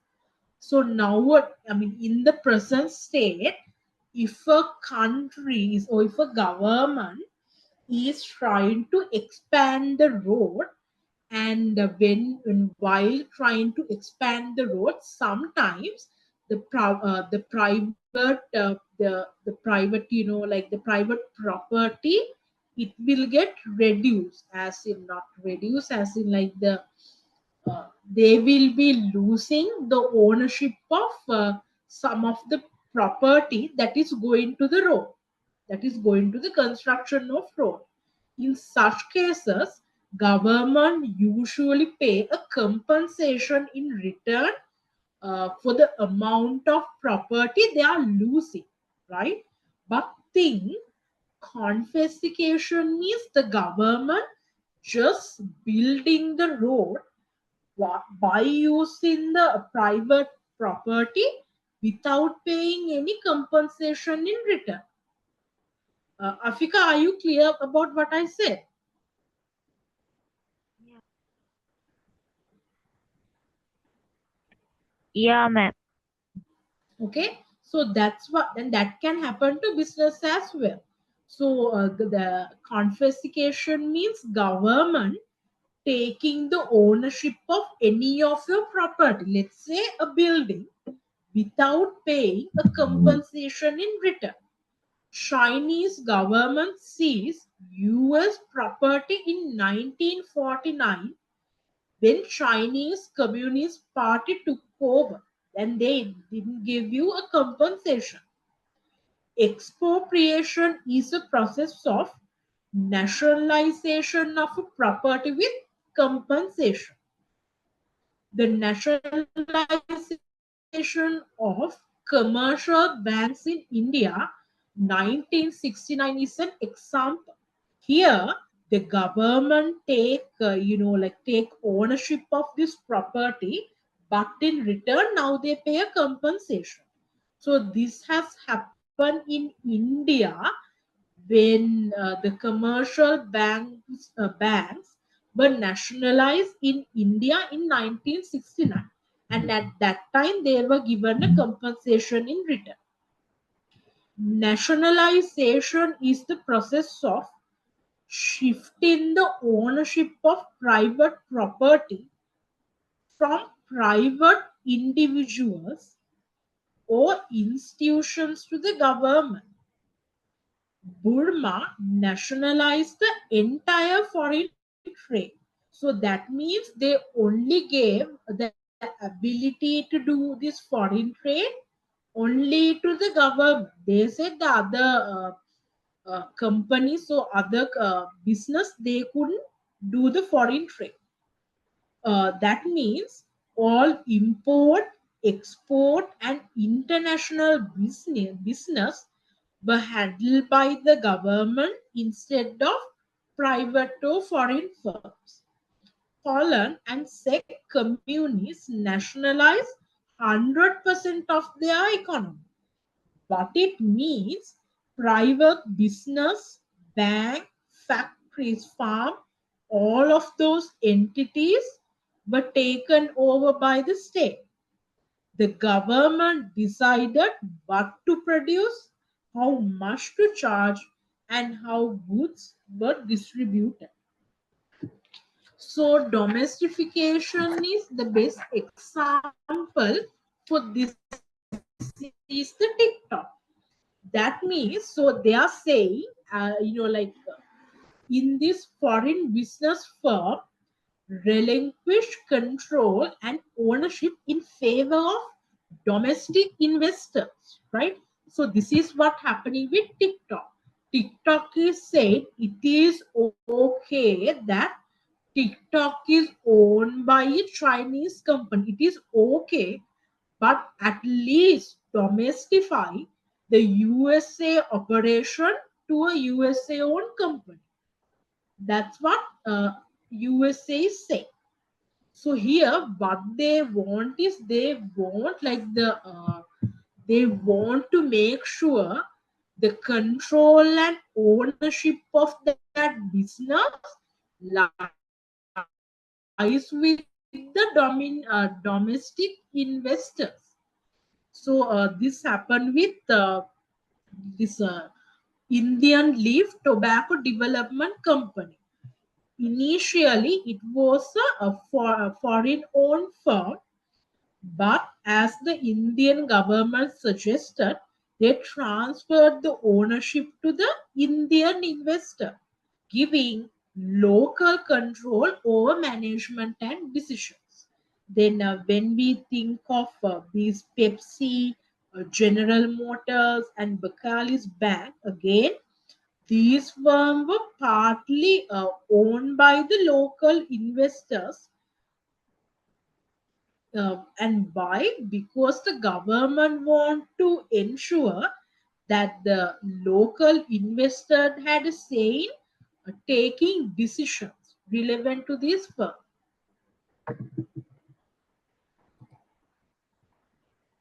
Apart from the above mentioned risk, the MNC may have to face the operational risk and general instability risk. So up to now, what we talked was with how the government can play a part when it comes to internationalizing your business. Apart from that, still you have to face your day-to-day operational risks. Those they still do exist. Operational risks are those arising out of impositions of control on the foreign business operation. Like that means the operational risk refer to the risk or like the problems that can arise with production, marketing, financing, and human resource by the host government. And so let's think of it this way. If we think of a tobacco company, I think as far as I know in Sri Lanka or in any other country, it is usually prohibited to market any product that containing tobacco, right? And that is a rule regulated by your host government. General instability risks arise due to social, political, and religious unrest in the country, like army coup. The example for general instability risk would be like Aragale, yeah, uh, indicators of political instability.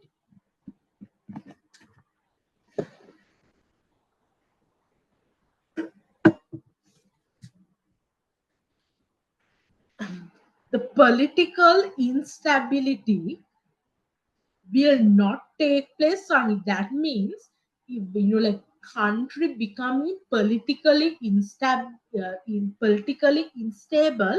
it won't happen in an instant way.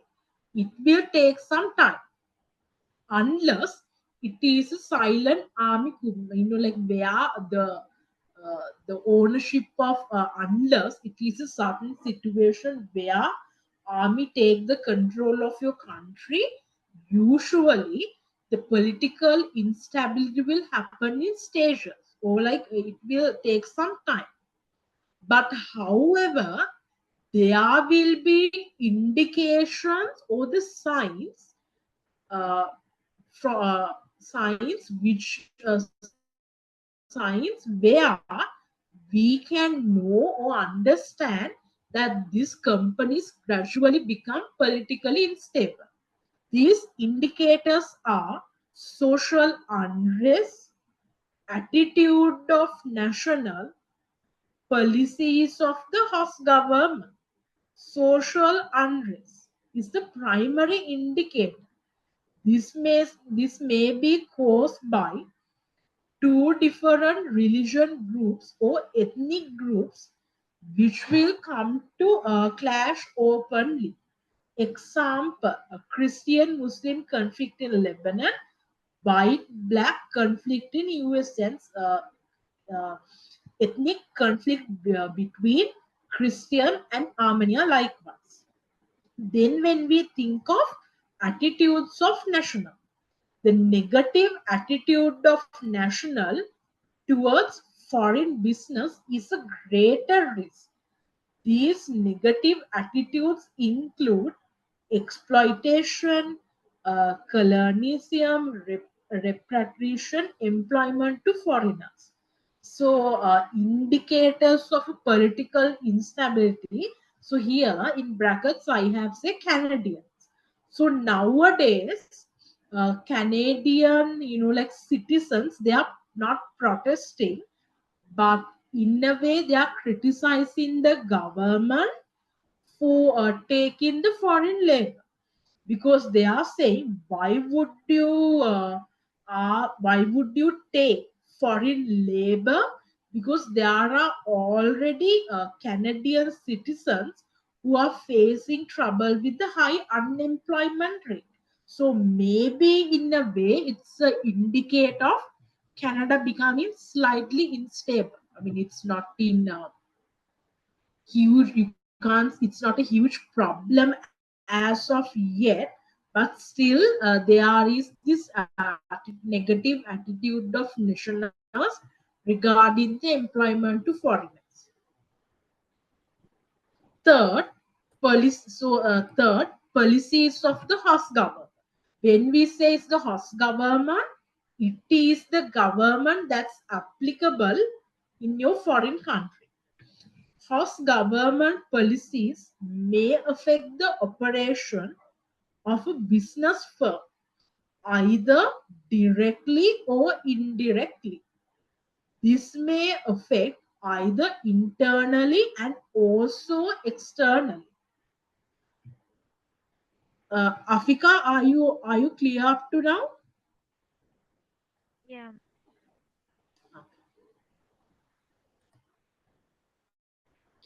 Internally, the MNC may have to face local rules, pressure for joint venture from local politicians, import export conditions and regulations, negative public opinion, and also negative media reports which are engineered by local politicians. So when we think of those policies, the most of the time the government pressurize you to come up with a joint venture, and the usual import export regulation that you have to face. And let's think, you are a business who is operating a casino. When it comes to Sri Lanka, it has a negative like a negative aspect to it. People do not like it. Further, there may be problems arising out of intra-government friction, general strikes, general election, nationalization, and expropriation threats. Externally, problems may arise due to a policy of the government, border wars, external debt, price fluctuation, and inflation.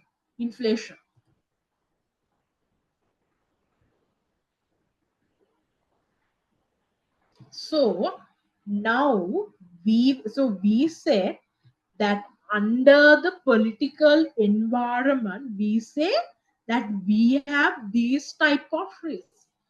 So what matters to us is, if we have these type of risks, then what can we do? Ways of managing political risk in international business environment. It is very important to discuss about the ways and means of managing political risk in international business. We know, remember, when it comes to political risk, they can't be completely removed or eliminated, but best but we can reduce the we can minimize the impact of it. The simplest way of managing political risk is to avoid investment in those countries which are ranked high on such risk. As the practical solution, the best, the simplest way of managing the political risk is, if there is a country who is a very well known for politically unstable and being really high risky, then better not to invest in such countries. When investment have been already made, it is better not to expand investment. But however, if you have already made investment, then don't keep increasing on your investment. Just uh, just stay as it is. On the other hand, it is advisable to slowly wind up or transfer the business to other countries which are considered to be relatively safe. That means, if you have already invested in a highly risky country, what you can do is either slowly, maybe sell your assets and sell the products that you have already manufactured, and slowly shut down your business, or slowly transfer the business to some other countries which are relatively safe.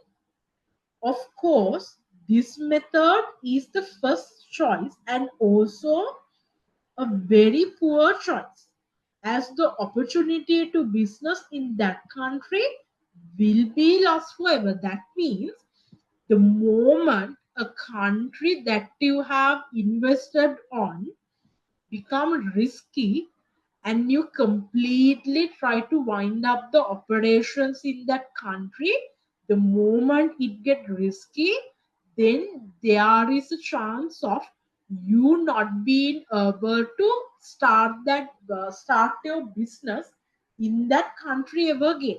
And I think even the government of that country will not allow it.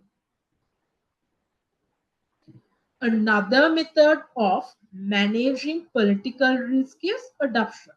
The second way that you can use to mitigate the political risk is adoption. This means incorporating risk into business strategy. Generally, MNC follow this method to minimize the political risk. This could be done by adopting strategies of stimulation of local economy, local equity participation, development assistance, and also insurance. The best way for a foreign company to improve the local economy of the host country is by investing in their priority area. That means foreign company can invest on host countries, like infrastructure, IT, healthcare, or manufacturing. This creates jobs, improves skills, and boosts economic activity. And since your company is helping the government by developing the areas that they consider to be important, the government will also help you in return. Further, the foreign company may encourage the local companies by purchasing the raw material and output. That means you can, as a company, you can buy those raw material and component from local business, as it will help local business to grow. Local companies can also be assistant in a technological aspect using the company ancillary units. So that means is foreign companies can share their knowledge with the local company.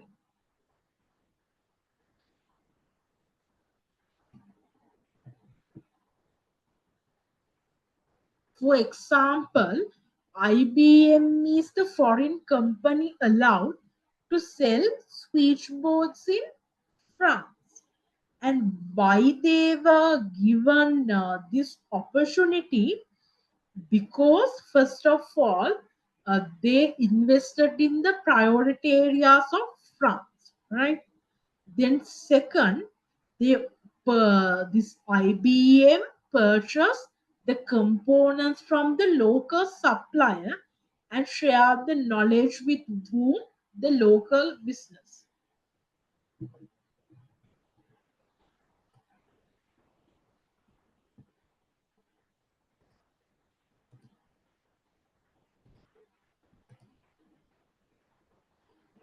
Another most important method of managing political risk is by employing national. Mostly foreign companies feel that people of developing country, that means what this simply means is try to hire people from those like from the local country, that means from the host country. Mostly foreign companies feel that the people of developing countries are lazy, unintelligent, unmotivated, and less educated.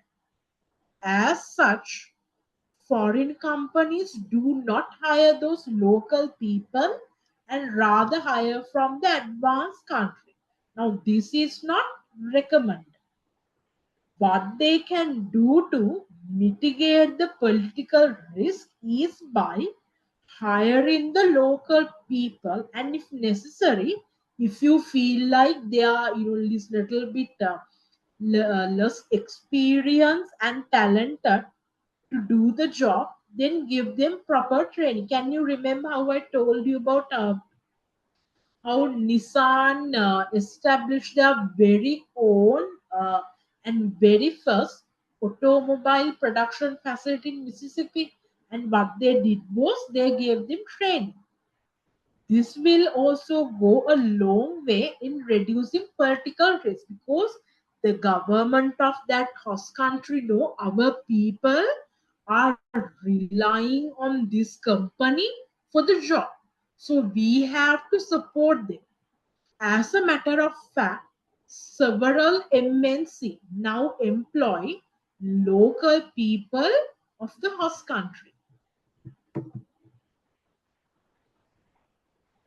For example, so this is a construction company of South Korea started employing local in yeah, locals in Eritrea, Ethiopia, Sudan, Egypt. Moreover, the American MNCs employ the local male as well as female employees of Saudi Arabia, despite the number of cultural constraints. Similarly, the European MNCs also started providing employment opportunities to the local people in a number of Arabian countries like Oman, United Arab, Bahrain, Kuwait. Afika, shall we start our lessons at this? Shall we finish our lesson at this slide and continue the rest of the slides from next week? Yeah, ma'am. Hello. Yeah, ma'am. Okay. Okay. Also, like, is there like any point that you feel like that was not explained properly? No, ma'am. You are All clear, good. right? You're all clear, right? Yeah, ma'am. Okay. Then see you on next week since tomorrow will be a holiday. Okay. See you. Yeah, ma'am. For the next week, can you send?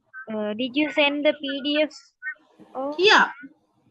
Actually, the I have already sent this PDF, like yeah, this PDF to you last week. yeah. And on yesterday, I have actually sent you another PDF for the for our new lesson as well. So Ah, all of okay, those ma'am. PDFs must be in your inbox. Okay, ma'am. Okay. I'll check, ma'am. Thank you. See you. See you, ma'am.